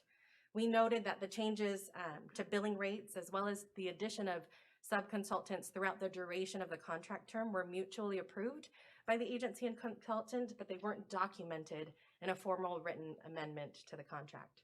So for all 5 of these observations, we had made detailed recommendations to management on how to improve their internal control activities to help better ensure compliance with contract provisions in the future. And so with that, I'd be happy to address any of your questions. Thank you very much. I appreciate your update, and thank you so much for taking this over when it was really important that we did move forward. And I do have to take full responsibility for this. I know our staff had gone out to another audit. It was but it ended up not actually being an audit what he performed. And so after some discussions with staff and with Amy and others and with our director, Fred, Minigar. We believed that we needed to do a more comprehensive audit, and so I have to take full responsibility for that additional cost because we'd already paid someone else money, but it just did not bring forward the document that I believed was appropriate for the board to be reviewing. So with that, we'll turn to questions from board members. Again, this is a joint discussion. Director Wagner. Thanks. No surprise. I got a couple of questions on it. One is let me just start where I was with in item 4 earlier. The audit objective to determine whether we did anything wrong is how I read that audit objective. And my concern here has never been the agency. Yes, we probably can review our bills a little bit closer, maybe even a lot closer. But at the end of the day, this all came to light because of billing practices called out by the Los Angeles Times as to our vendor. Separately, I will get to our choice of that vendor, but for starters, the question in my mind, and the one I think in the public's mind, is whether the vendor did anything wrong. Because the vendor, we know, billed us a 26-hour day for somebody. The vendor billed us 10, 12, 13 hours for reading newspaper articles. The question in the public's mind wasn't, did we do something wrong? It's, did they do something wrong? Did you look into that at all? Absolutely, and you know, Why is that part of the extra audit, the money we have to pay extra to you guys? Well, let me address your first question. I understand your question with respect to the audit objective. The contract is executed by both the agency as well as the consultant. And embedded in your standard terms and conditions, which are very robust, by the way, there is an exhibit that talks about your commercial terms, which requires the consultant to submit their invoices, you know, timely. There should, if there's retention that should be withheld, all invoices should be accurate and supportable. And so we directed the audit objective specific to the agency because we viewed, as the invoices were coming in from the respective consultant, the agency should ensure that those invoices are complete and accurate as required within the respective terms and conditions, such that if there was an error, as you alluded to, such as duplicate billings or duplicate hours of some sort, that would also be included with respect to the auditor results in the procedures noted, because we examined all respective invoices, all 50 of them throughout the duration of the contract, which included all 12,000 line items which were embedded within those invoices. Right, and I noticed in here, and you say it in your report in a couple of places. I mean, I wasn't on the board when this contract was let in the first place. But, you know, there are a number of subcontractors that I know that I've worked with that are extraordinarily respected. Kurt Pringle and Associates, DMI Direct. There were no findings related to Pringle and Associates contract, for example. The finding, I guess I'm struggling with the idea that, you know, Venture Strategic, which is a new group run by a couple of relatively new young up-and-comers, why are they overseeing the seasoned work of Pringle and Associates and DMI Direct, where their performance is, according to your own report, flawless? What are we doing? What did your audit do to manage and to decide whether, maybe since you're looking at this agency, us, not the vendor particularly under the audit scope, to figure out why in the world in the first place we let a contract of over $4.5 million, and the guys that were overseeing it are the least experienced, and they're the ones with all the problems. We specifically found no problems down below with their subcontractors. Is that standard? Why did we do that? Good morning, Director. My name is Mike Chesney. I'm the Chief Strategy Officer here at TCA, and I'll attempt to answer that. That was a procurement that was done in 2015, I believe it was, through a competitive procurement process, and proposals were solicited, and they were deemed the best qualified firm with those sub-consultants as part of their team. Yes, admittedly, they are a young team, but they provided actually the dynamic nature of what we were looking for in terms of a master consultant, in terms of launching into this effort of working with stakeholders and getting our information out there. I do want to. Have we learned a lesson? Yes, we have, and I Okay. have too. I do want to address the errors that were in the invoicing process. And this was a result of, I would say, trying to be too detailed and too comprehensive. As you heard, over 12,000 lines of information. When we started this contract, we knew it was going to be dynamic. We knew things were going to be changing. And that actually exceeded our expectation. There was a lot of differences in directions that we had to provide for the consultant because of what was happening in the public. A lot of it, some of the messaging that we were getting back, some of our board members that were getting negative emails and such sent to them. So we were working pretty hard to right the ship as much as we could. In an effort to do that, we did put a lot of detail into the invoices. Our consultant did a good job of tracking all that. It was in a manual process that we entered into some clerical errors. When you mentioned a 26-hour day or 23-hour day, that was some duplicate line items that were manually put in. And admittedly, we caught that after the fact through the audit, but they were clerical errors. There wasn't any intent to log anybody for a 26-hour day.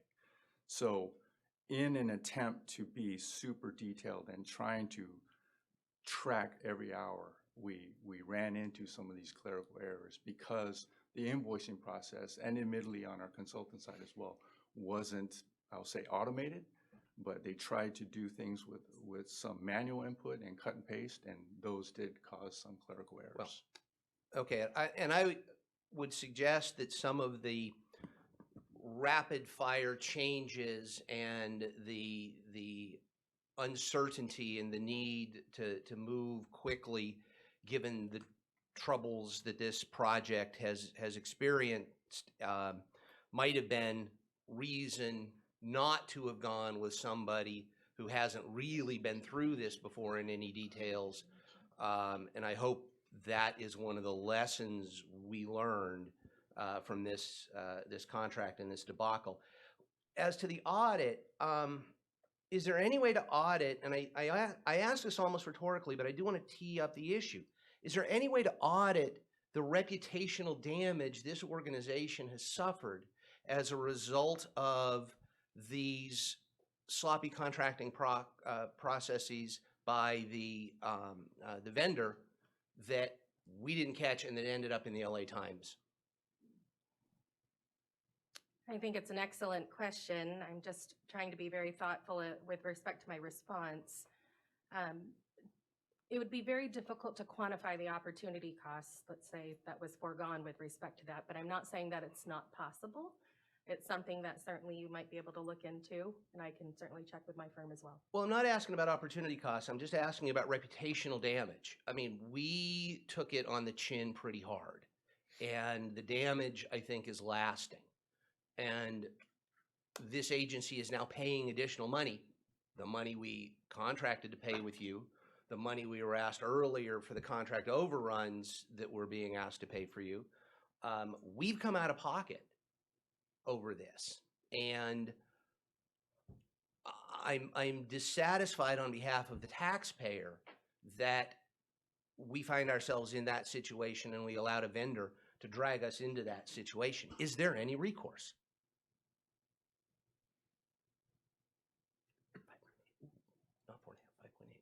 I would We assume can- we would have to turn to our. I hear no. Our attorney, Yeah, a we general can certainly counsel. look into that, but. I think that's Well, Let's have our, general counsel We'd be respond glad to to that. evaluate that. Okay. I think that's an important thing for us to do in order to reassure the public that this matter has in fact gotten our attention beyond just us doing a thorough audit, for which I thank you. Nothing else at this point. I'll let somebody else have a crack. Thank you for your comments. Okay, good. So we'll turn to Director Wong, and over here, do we have Director Bain? Okay. Well, I wasn't here when it was executed, but I have been, I was critical of this contract when I came on board. I thought it was a lot. You know, I think it was over $1 million. On top of that, the first year, the work I saw was extremely sloppy, and that is why we got criticized the way we were. I was hoping through the deep dive I can see, you know, how I can see like the work match up with the cost. And I guess, I don't know, I couldn't see it here. Not that I don't think that whether you could have answered that question, it was just more of, I appreciate the graph, because I do question whether, given what the year that we went through, the you know, of hearing all the problems that we, you know, at the public outreach and what we had to do as an agency to, I think, when we're still trying to repair our reputation at some of those outreach meetings, when I look at the attachment, the billing that you attached, the hours and what we paid, the performance doesn't seem to match up. I don't know if our legal counsel can look into that. It's just, I don't know. I'm kind of lost at where we can go, because I'm just have not been happy at looking at how things were done. I know that during committee meetings, I brought up a lot of those concerns.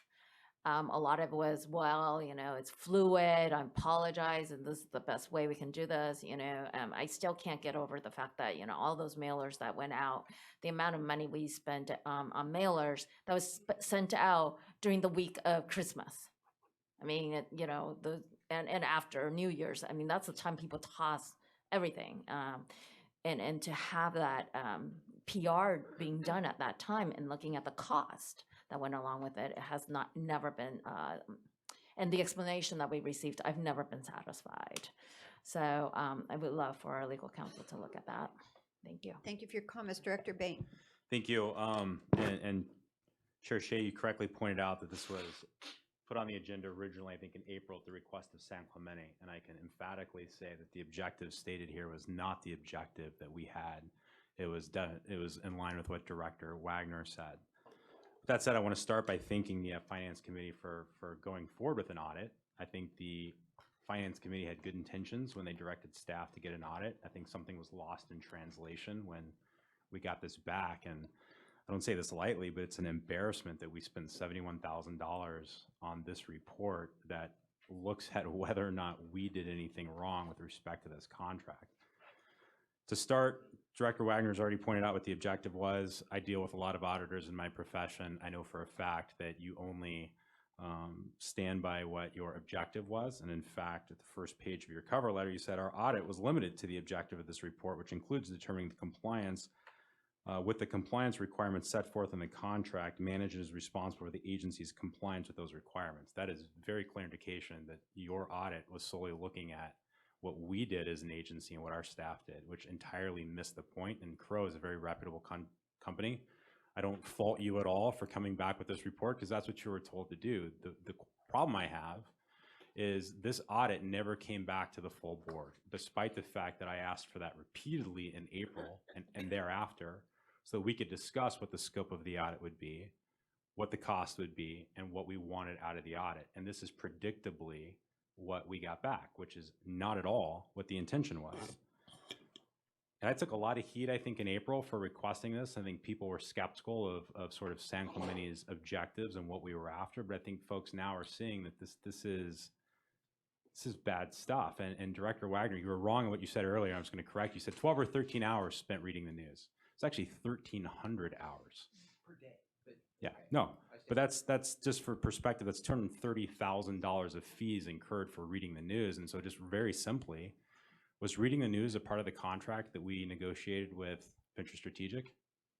Was that a line item that we wanted them to do? Director Bain, reading the news was a simplified description in the invoicing, and they were serving as our spokesperson. Sorry, really quickly, Mike, and I totally understand the deflection there. I just want a clear answer. Was reading the news a part of our contract with A Venture small Strategic? part, yes. Okay, $230,000 worth of? No. Okay, so that right there signifies how this audit has failed. It wasn't a part of the contract. The whole purpose of a performance audit is to audit whether they're doing what we asked them to do under the contract, and did we pay for things that we did not contract for? If I may clarify, Director Bain, Please. they did do what we asked them to do. And again, reading the news was something that was taken out of context. They were our spokesperson. They were researching a vast amount of information, all media, all social media, internet, and news information as attacks were coming in. So they were, and that 1,300 hours also included addressing over 1,000 comments that came in from our public forums. And so there was a lot of labor there that was being done by our consultants. Okay, so how do we know those 1,300 hours where they said reading the news? And it was getting reporters' perspectives, because I just looked back at the Los Angeles Times, and I've seen some of those bills and those articles, so I know that to be true. Right. So so look, with these consultants, how did we determine that they weren't in fact just reading the news? Because I worked with them nearly every day, and it was something that was dynamically changing all the time, and we were getting attacks, if I may say that, and we had to monitor what was coming in. That was a description, again, in the invoice. It was simplified, but it was certainly well more than just reading the news, as I described. Ms. Lai, just briefly, did Crow undertake, as part of their audit, looking into whether or not reading the news and those entries were part of the contracts that we had negotiated with Venture Strategic, for example? And were you able to confirm that they weren't just simply reading the news as part of those entries? Yes, so we've had various discussions with both the agency as well as the consultant with regards to the scope of work. The scope of work was broken up into respective sub-task orders, and then in further detail into sub-task orders. And then for each respective invoice, we had discussions with the agency with respect to what they directed the consultant to do. And so while it perhaps included reading the news as well as other matters, there was certainly other things in which they've asked the sub-consultant and the consultants to do. And so we were satisfied with respect to our review of the invoices and the comprehensive nature of our audit. So would you be willing to expand in your auditor's report so that I can have some comfort that you looked at that to include that Venture Strategic complied with the scope of their contract, instead of just limiting it to, as you have, that the agency complied? Because I understand what you're saying, I just don't believe you unless it's in this document. I understand what you're saying. We were engaged for the audit objective that we've reported. All of the respective invoices for the consultant as well as the sub-consultants were subjected to the review. And so as it stands right now, it's not included in the report to that level of detail. That certainly could be expanded to, again, 12,000 line items, multiple items, and scope of work. Sorry, and just to be clear, I'm asking more simply, you can take the same broad statement, but I would want it to include that the Crow is certifying that not only were we in compliance, but Venture Strategic was also in compliance. And I think that would be a fair representation of what you're telling me right now. I can take that back and consider it. Thank you for your comments. Anybody else? Yes, Director Connor. I just want to take issue with a couple of things that have been said.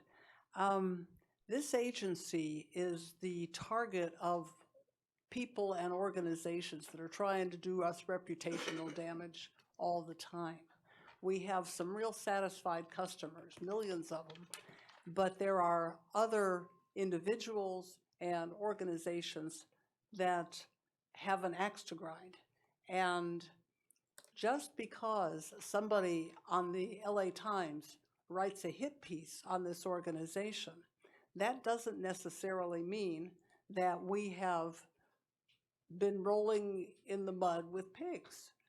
I think it's significant that we discovered this issue on our own with our internal review audit before the LA Times ever ran anything.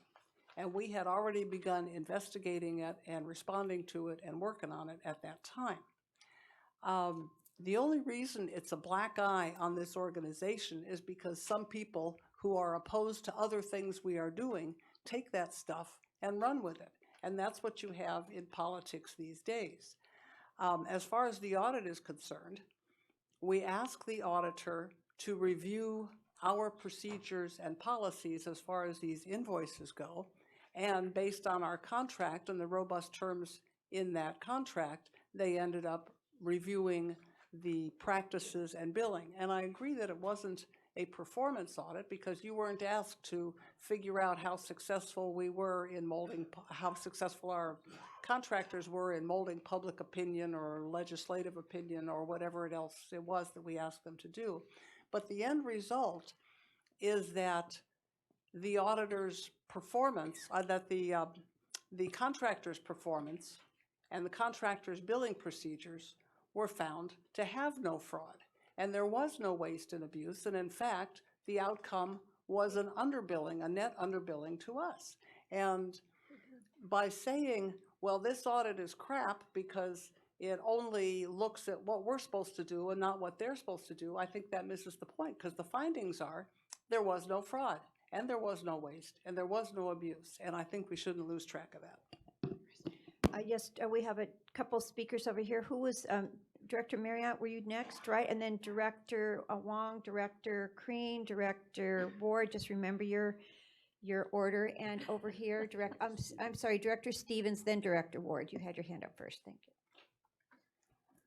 Thank you, Chair.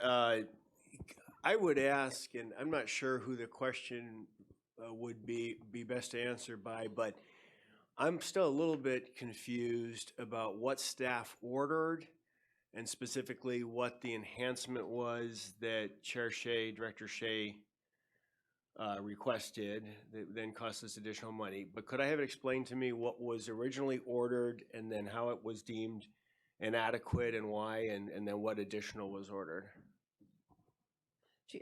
I guess I could answer that. So when we decided to go out for an outside audit, our Chief Financial Officer authorized and engaged in an audit, but what was it called? It was an compliance. agreed upon procedures engagement. Okay. And so I think that's where the misunderstanding came into play, and that when we presented that to the committee, and you cannot officially use the word audit, there's not a report that says the word audit because it's an agreed upon procedures engagement.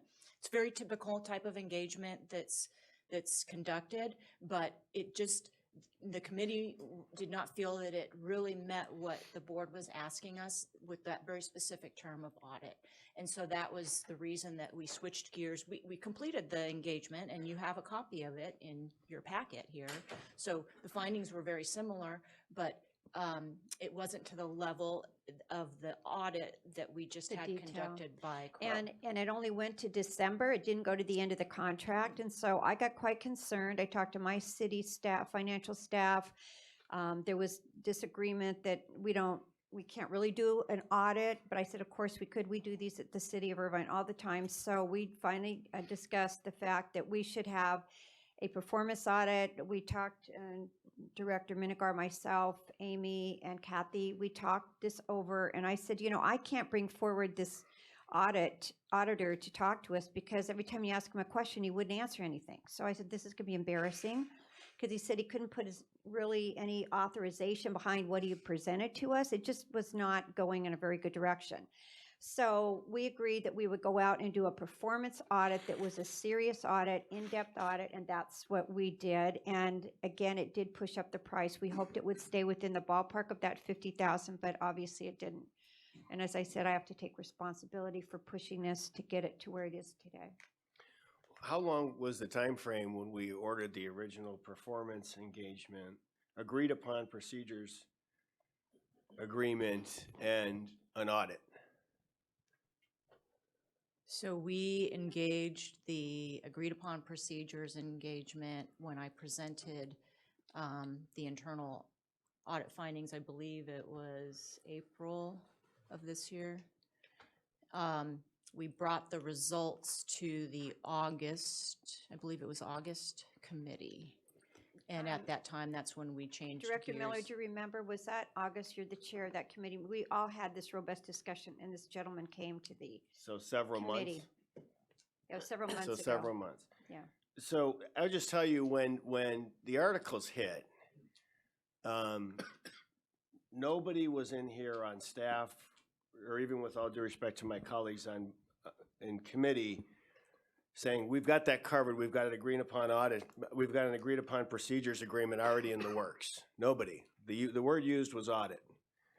Conversationally, the word used was audit. And this is another example of, staff at the tip of the spear or something. I mean, once we're engaged with, I don't care where the information comes from or what the motivation is, once we're being called to account by people who buy their ink by the barrel, the game has changed.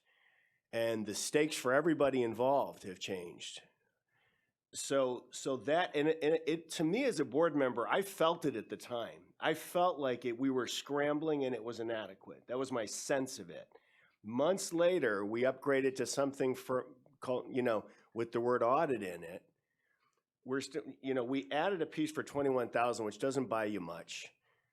So I'm sure there were some things that made everybody feel a little bit better, or that it were more complete. But I think what a lot of people were really striving for was, bringing in some sort of management consultant to say, good Lord, we're spending millions here. What is it buying us?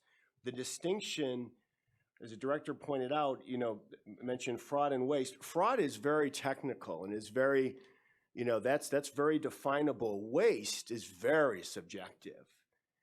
And so we still haven't gotten to the heart of the matter here, I believe, which is the dollars, the extraordinary extent of the dollars that were spent, has been observed by some very senior board members, or senior with regard to public service, in kind of an odd manner of a broad contractor with subcontractors with little to no experience in that structure, funneling those kinds of dollars. Funneling probably isn't the best word to use here, but guiding those kinds of dollars. So, I think we're, speaking for myself, I still feel very dissatisfied with kind of the conclusions that we've come to in terms of performance. And I think we're still short of the mark. Obviously, what it would take would be a discussion in committee, but that would just be my observation. Thank you. Thank you for your comments. Now, just so I'm clear, who was next? Did I call on, was it Peggy, and then who, then Lucille? Then we went to Stephen, and then to Director Ward. I have just to step away for a moment, so please keep yourself, and if you need my answers, I'll be back. Well, thank you. Director Bain reminded me of what I actually really was trying to get to is, and it kind of follows up on his question to you, is when you look at something like reading newspaper and you see, 13 hours attached to that, I think the question is, what documentary evidence did you receive that they actually performed that type of work? I mean, if you're saying they had to do more than just reading a newspaper and that was just a shorthand, which I think I heard that explanation before, and I think you heard my response to that too. So I won't repeat that here. However, but I think during a review, an in-dive review like this, I would expect that there's some kind of documentary evidence that's produced to justify those costs. Mm-hmm. So I'd like to know what that was. Yeah, so as they were performing the role of monitoring all media, not only just reading the news, but all media, and especially a lot of the information that was coming back and directed at our board members, we then came up with information to counter that, messaging to counter it, talking points to get to certain board members. And so that's how we attacked that. And it was a pretty dynamic process, Director, and we did this almost on a daily basis, especially during the times when it was prevalent. Well, I guess the question would be whether or not, did they send you a memo and say, hey, look, I saw this YouTube video, X, Y, and Z, and this would be the attached memo of how we would want to respond or what's the appropriate response, whatever, that could actually, correlates with the time that they put in. If they said, I spent on January 1st, I spent 14 hours, I would expect that for the next 3 weeks, there's tracking that's actually attached to that 14 hours. I want to know what that is because I don't see it here. It doesn't say. And it's things like that when it was generalized. I don't buy, honestly, and you heard me say this, I don't buy the shorthand excuse. It's just not. That's not a proper way of dealing with business when we are an agency that people do ask through Public Records Act that they are entitled to this information. And then we spend all this time and money to now explain it, a year later. So what, during this review process, were memos produced to justify these charges? They weren't necessarily memos, Director, but they were final products. And it was the products that we came up with that we did finally then deliver or deploy.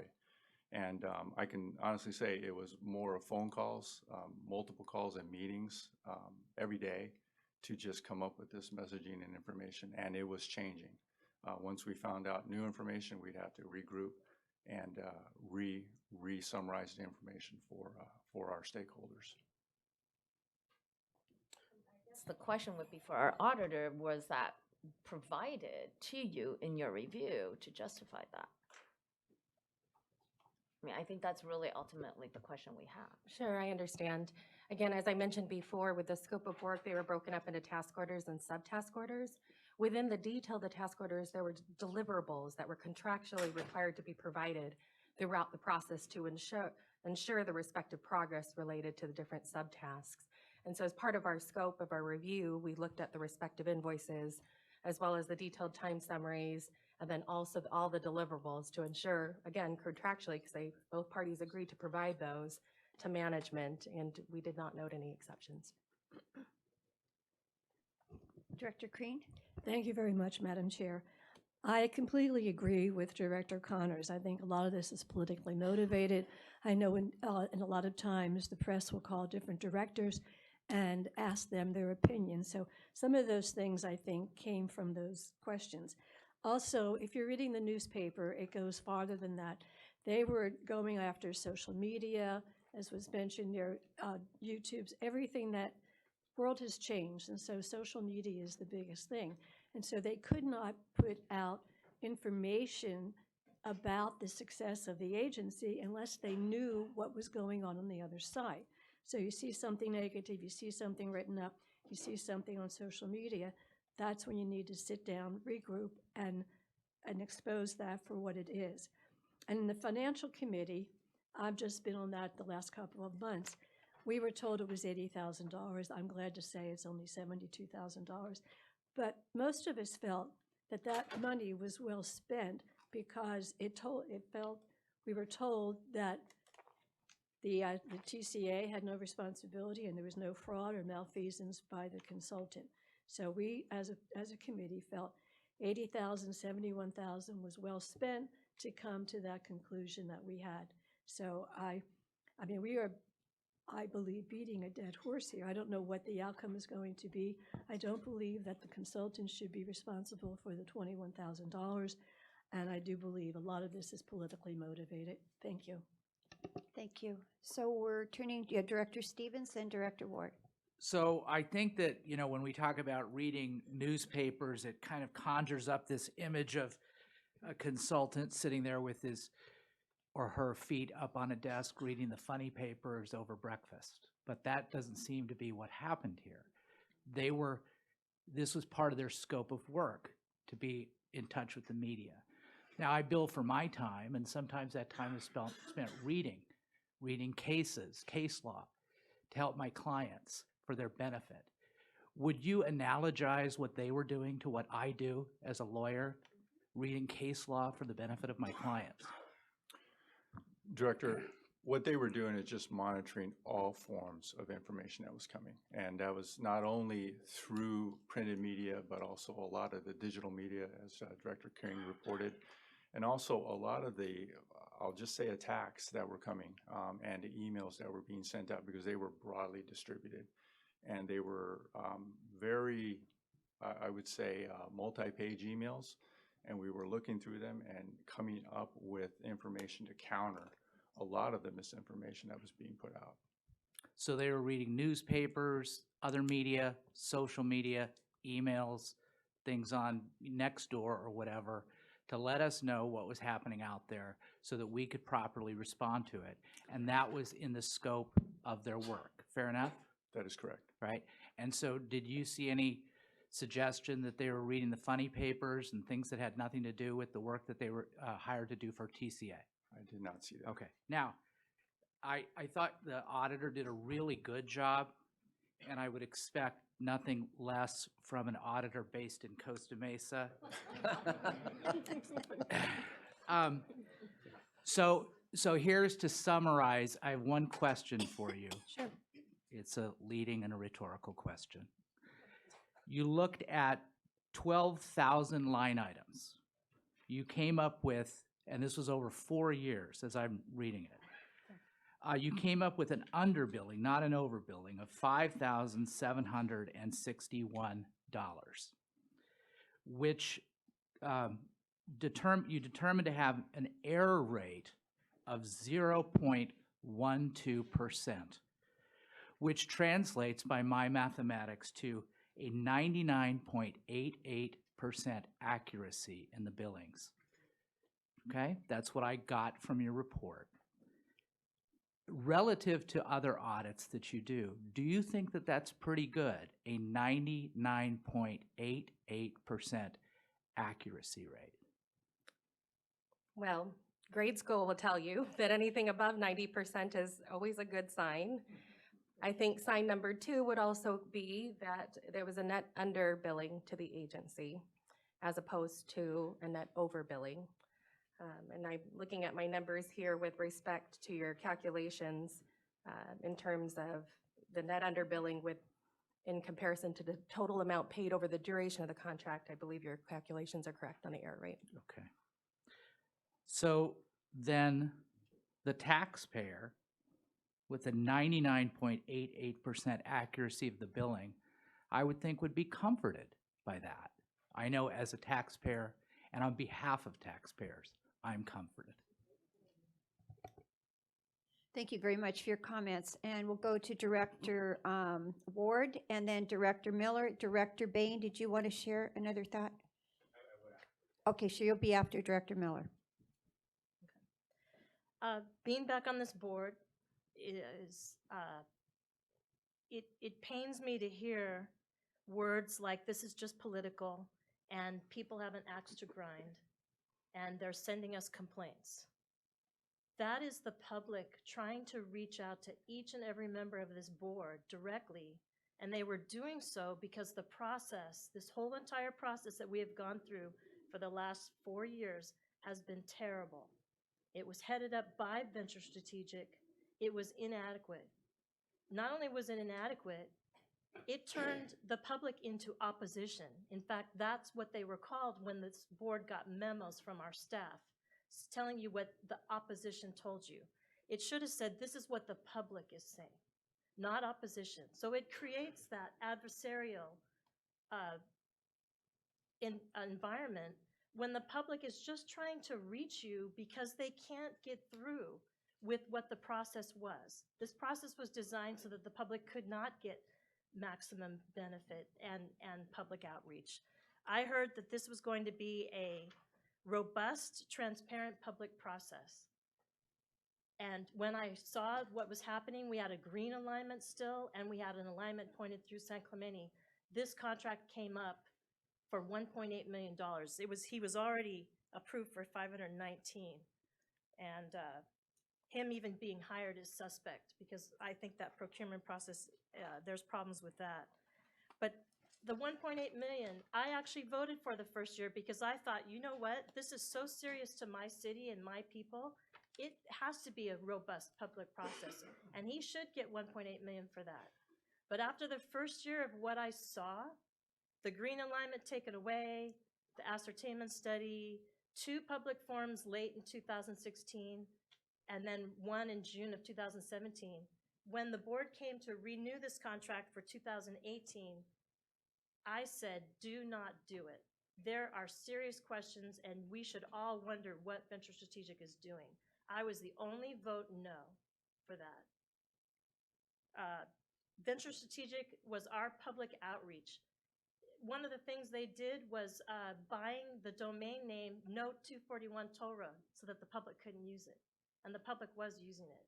It was taken away, along with all of the information they had on it. That's not public outreach. What do you care what the public says? We should want all of that information. So it pains me to hear that our public was reaching out to you and trying to harm you. They were trying to tell you what they thought about the process, because each and every one is right here. We have a vote, and we could stop this at any time. We could stop this bad process where Venture Strategic and Kurt Pringle has gotten us. And I'm also pained to hear, that Kurt Pringle's bills did not have any issue. When I see in this accounting, there's so many crossover of consultants, we're not sure who works for who. One of these is Jennifer Fitzgerald talking to Kurt Pringle, $185. Is this for Venture Strategic, or is this for Kurt Pringle and Associates? So Kurt Pringle and Associates Director was a sub to Venture Strategic. When their contract ended this past June, Kurt Pringle then was brought on. They already had a small contract as a prime, but they were then brought on for strategic planning purposes. So this accounting, it doesn't tell us what everyone did. One of the public forums, the third one that they did, we had other alignments that were added that never came to this board and were not discussed at that public forum. That public forum was at Saddleback College, and it was on next steps. We were already moving on to next steps. The public wanted to talk about, wait a minute, what about these 4 or 5 things that you've added? More has been added even since that public forum, and there hasn't been another one since then.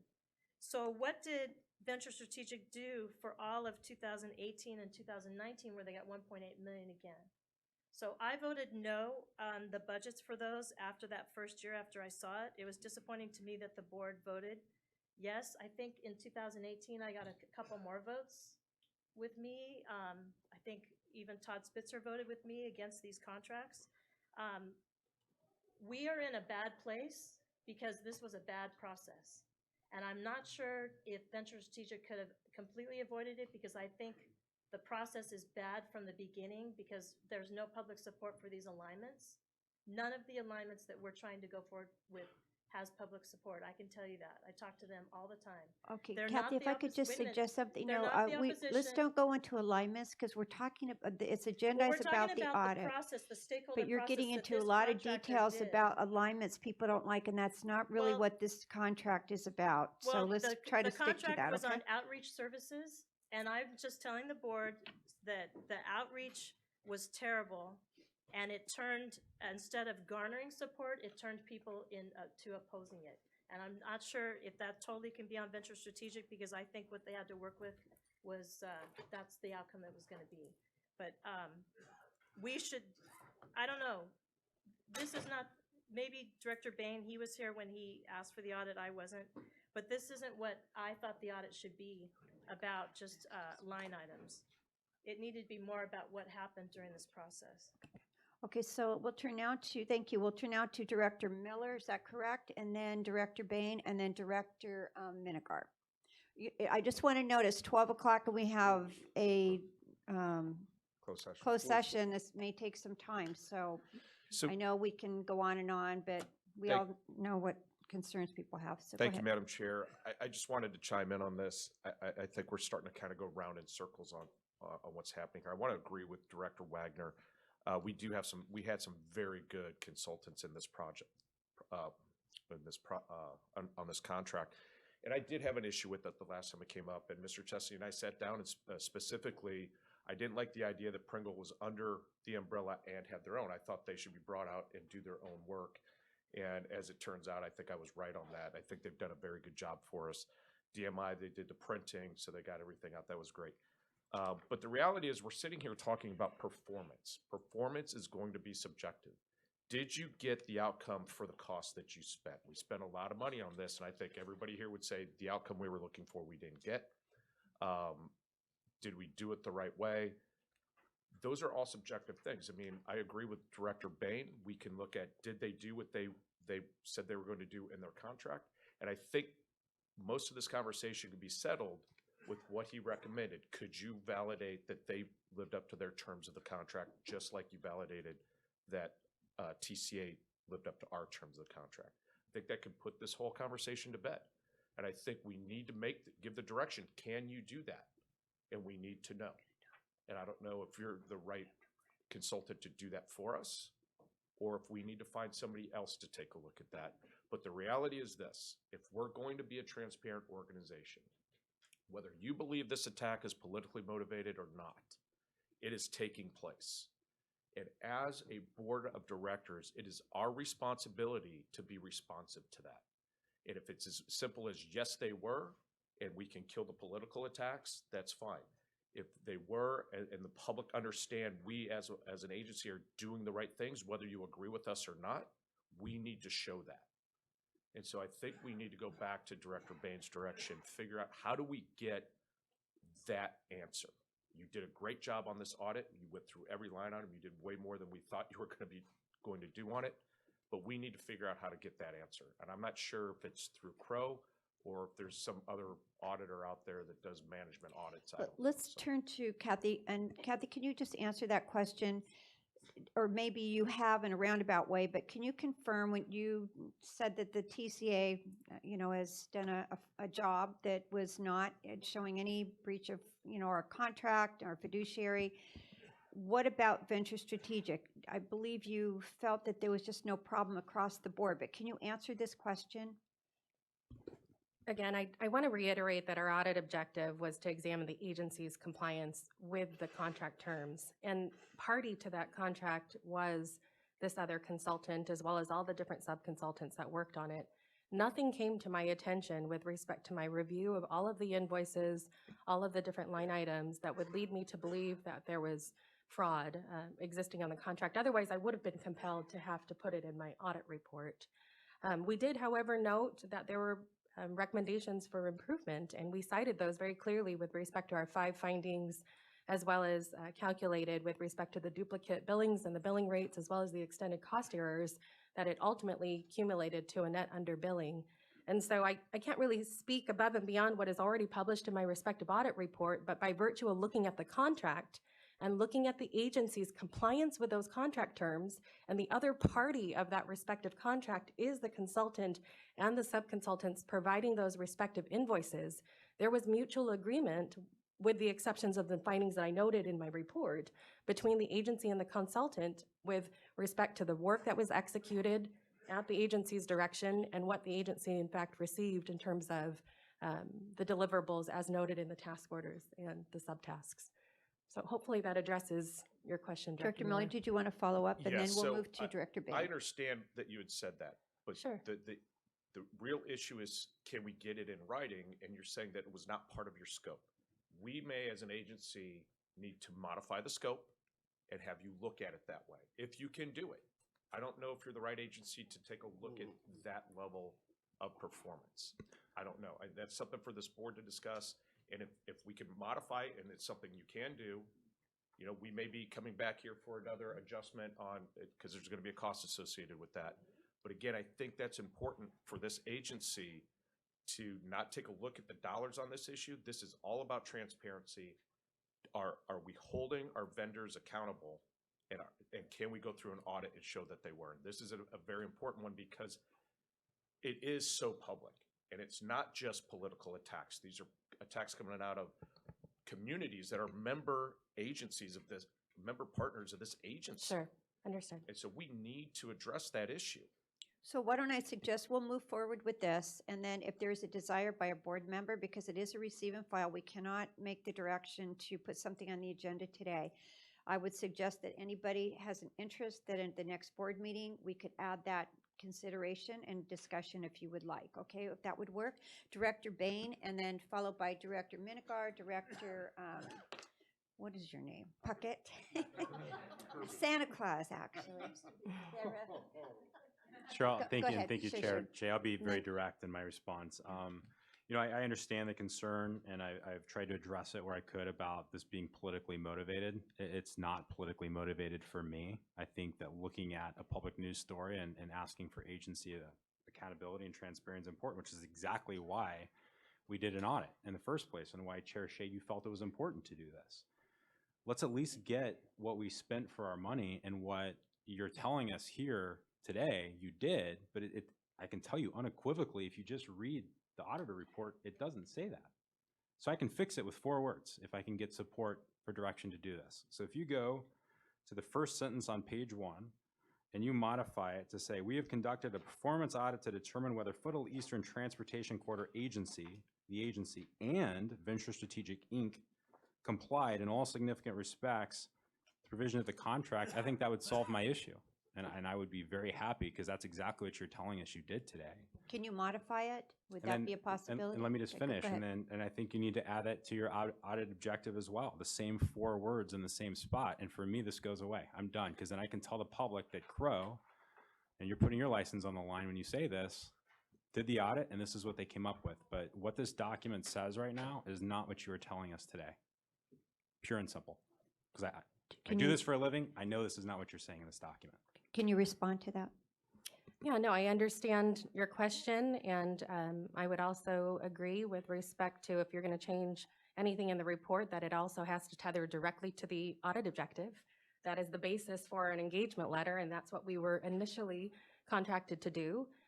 But completely understand your concern, and I will take that on advisement and talk to my technical team. Well, I think that's the direction that I'm going to ask the board to support, is that you give us indication as to whether you can do that, because I think if you can't do that, that's a pretty good indication as to what this audit is.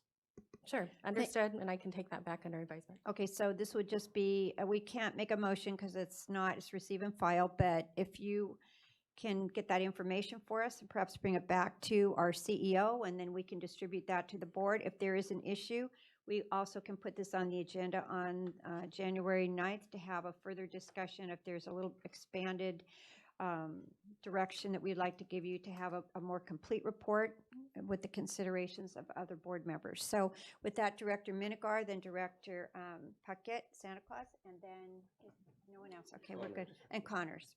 Thank you very much, Madam Chair. Well, the audit report the audit did not report any kind of malfeasance by the agency or the contractor, and that's what I was looking for. My colleagues, your points are well taken. It was before my time when the scoping came to the board. However, I would have changed the scoping of this specific contract due to the nature of their scope of work. But that's passed. At this juncture, there's nothing that we can do about the services that have been provided to this agency. And in fact, your report, the Crow report, your performance audit identifies a net underbilling to the agency of $5,761 by the contractor, which represents, as it was mentioned by Director Stevens, a 0.12% error in the total contract amount paid. And that's what I was looking for. As an elected official serving on so many different organizations, that's what I was looking for. I wanted to make sure that, well, they have complied, conformed with the integrity of the contract. I recognize that because there was no specific scoping items for some of those areas, that when I had personal meetings with Mike, that it was brought to my attention. I'm not happy with that, but it's passed. We want to move forward. What I'm looking for is no errors in that respect that I would point at any contractors, nor based on the internal audit of this organization that was proved to us that there are flaws in the system. I do agree with Director Dan Bain, but this is a performance audit. We're not asking for every item to see about its viability, its measure of effectiveness of that. This is, to me, the scoping was quite different for this firm to perform the audit. Therefore, I'm very pleased with the outcome. At the end, I'm here, my job is to protect the taxpayers' money, and in my view, the job is well done. Thank you. Thank you, Director Puckett, then Director Connors. And I just want to note, we have another item, and then we have Director's report. I know there's going to be an update about a refinance that was just completed. So if we want to get to closed session, if we could come to some conclusion, then Director Wagner will be after Director Connors. All right, I've just got a couple of points that I want to reiterate. That was that an internal audit was performed and no malfeasance was found. The audit focused on invoice processing procedures and controls. The second point is that the Board of Directors has always insisted on transparency and accounting and accountability for contracts. Thank you. And Director Connors, then Director Wagner. And this, again, is just a receive and file. Well, we've always done internal and external audits, and I think it's significant, as I said before, that our own internal procedures identified some billing problems early in the spring before the LA Times article came out claiming that the agency was raped by its contractor. So we had then this audit. Our internal audits are there to identify risk areas and to help us improve our processes and controls and our oversight and management. And we had already begun doing that. Because we on this board, as you can see, take our fiduciary obligation very seriously. And this combination of internal and external audits has already resulted in improvements to our processing and tracking, and we've clarified roles and responsibilities and improved our procedures, and that's what it's for. The LA Times article focused on billing issues, and we hired an auditor to look at that, to look at all those line items. We didn't hire an auditor to do a performance evaluation or to measure the effectiveness of Venture Strategic in dealing with the public. I appreciate what Director Ward said about us being open to public input and about how our contractors should be facilitating two-way communication. And I have to say that you don't hire an auditor to figure out if your PR firm is doing a good job. You look at your PR, and if you don't like the way it works, you get a different firm, and that's what we're doing. I'll just say that we have spent an hour or an hour and a half today with elected county officials and city officials, like 24 of us, talking about a $5,000 disparity. And I think that indicates that we're not really talking about the $5,000 disparity. We're talking about something else entirely. And I just want to thank you for your work, and that's it. Okay, Director Wagner, and that will be our last speaker. Right, I do think we're talking about something much more than $5,000. We're talking about the public reaction to the news that we were as careless, apparently, in allowing our vendors to do what, our vendor in this case, Strategic Ventures, apparently to do what they did and to make the kinds of mistakes. And when you crunch all the numbers and you do all of that, maybe there's a $5,000 underbill, but there are significant questions about the scope of the work. And Director Connors is exactly right. We don't ask our auditors to look into the scope of the work. I think it's very clear that quite a number of folks on this board are horrified at what appeared to be scope creep and the resulting payments to these folks that were unwarranted, given what they really should have been doing, and maybe in part led by the adversarial role that Venture Strategics took to some of our constituents. So it is clear this is much more than the $5,000.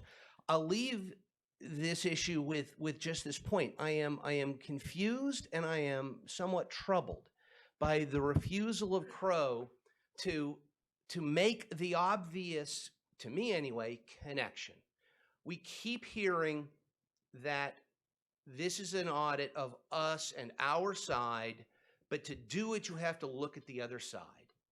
You have to look at Venture Strategic and, to use Director Connor's word, whether they raped the public or not. Okay, you've looked at the Venture Strategic side. You've looked at our side. And you've said we need to do these, what are there, 5 different things that you've identified that we need to do to strengthen our procedures. Why won't you just say we need to do these things to strengthen our procedures so that Venture Strategic or the next vendor can't get away with the same nonsense? Why won't you say that? Because that's what we're looking for. Are we now, with what you've come out of this audit, got the tools in place so that the next contractor can't, again, to use Director Connor's word, rape us?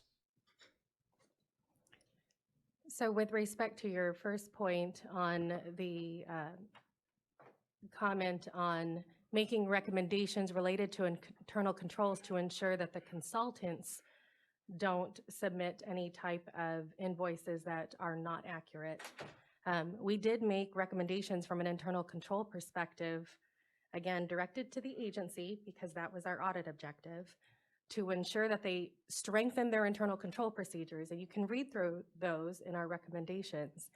And the intent of that strengthening of internal controls is that this is the last layer before payments are actually executed and paid to the respective vendors.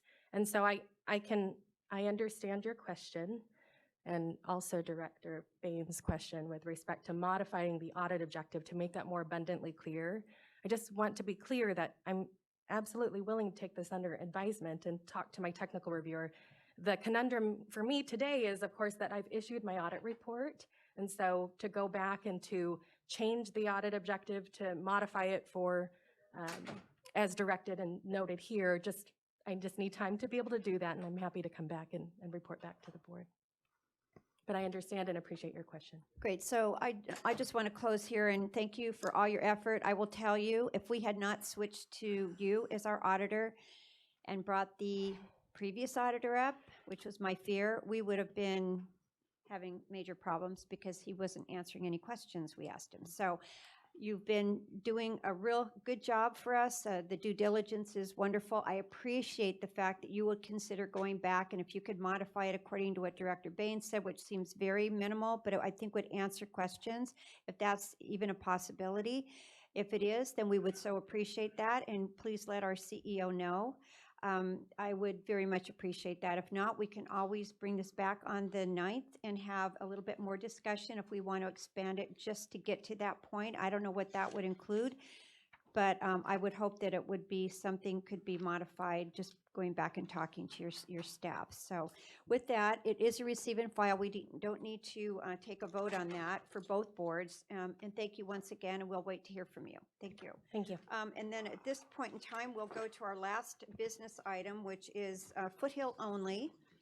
And it's the Oso Parkway Bridge Project Update Design Chair. Services during construction Madam amendment. Chair, could I move that we continue these items? We're starting to lose directors, and we have some. No, I know. some things to do So in closed would it be session. possible we could move this item so we That's- can go into closed session? That will be fine.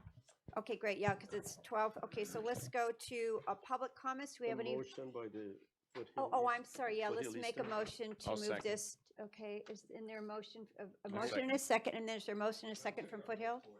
Oh, that was Foothill. Okay, it's only Foothill, okay. All in favor? Aye, okay, good. So Foothill has moved it to the 9th. So, and we have that lunch that day too, Mike, so I don't know, we'll have to, you kind of organize and figure out how this is all gonna work. We will do that. We Okay. will make it all work. Okay, great, thank you. We'll probably have to start at 6:30 a.m. Okay, so with that motion to continue that item, we will go to Chief Executive Report. We do have an update, but I wonder if we could not do that on the 9th as well. Is this a refinancing? Could you just take 1 minute and explain you've refinanced it, what the benefit is to the agency, and then let's have an update on the 9th? Yes, I can just very briefly tell you the results.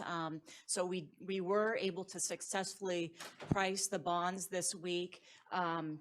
And I don't need the presentation, but we were able to successfully price the bonds this week. And so when I told you in November I presented to you that we would have net cash flow savings. So after our 75 million contribution of 206 million, we ended up with 260 million. So it was much improved. The present value savings that I reported of 113 million at 13.8% came out to 135 million at 16.5%.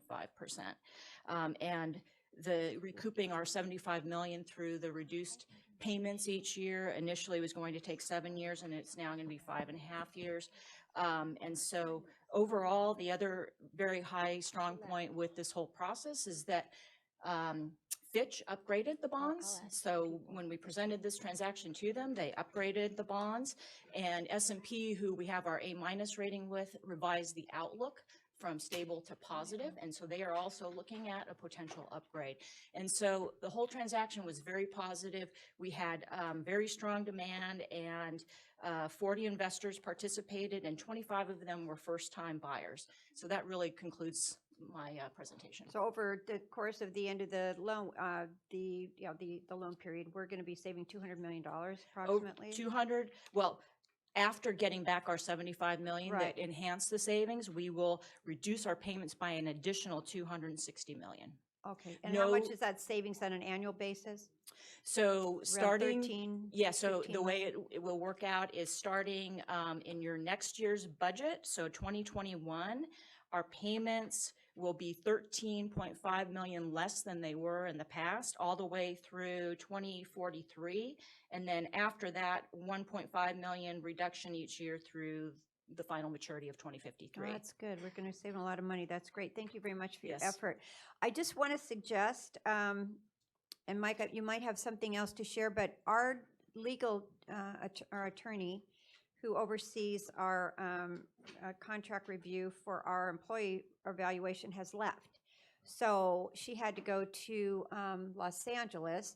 She does have another attorney that is here, but has not been, completely updated. That's So I don't right. know if we want to move this to the performance to January 9th as well, because And a lot of members are not here, so. people have left. So So, Madam Clerk, why don't we move that till February? Yeah, Because we have another event right after our board meeting. yeah, so why don't we, okay, so if you're all agreeable, you I want to make the move the, motion. okay, there's a motion. Okay, I would assume it's okay to do it this way, General Yes. Counsel. Okay, we have a motion and a second to move the closed session public employee performance evaluation to our February meeting. Is that correct? We'll try to make sure, if staff could, we have a somewhat lighter agenda, because it's important that we get to this, and we've continued it twice. So with that, all in favor? Aye. Any opposed? Mike, do you have anything else that you want to discuss with us? One second, Because- Chair Shay, can I get a Yes. motion from Foothill? Okay, motion and a second, I apologize. Yes, so there's a motion, a second from Foothill. All in favor? Aye. Good, so we have both boards. Thank you. Most of my report had to do with what was happening in January, so I will get that to you in the future before January so that you're all clear on what's happening, what we're dealing with in January, including the luncheon. Also, and your invitations are on the dais there. Also, there are some flyers about FPPC training that the agency will be hosting on January 24th. There'll be 2 sessions. One will be for board members and senior staff related to Form 700s. And then we'll have a second session that's more really related to the clerk, both the board clerk and city clerk function. So we'll be extending invitations to your cities for that as well. And that, let's see, and that concludes Okay. my report. So we will be adjourning our meeting to January 9th.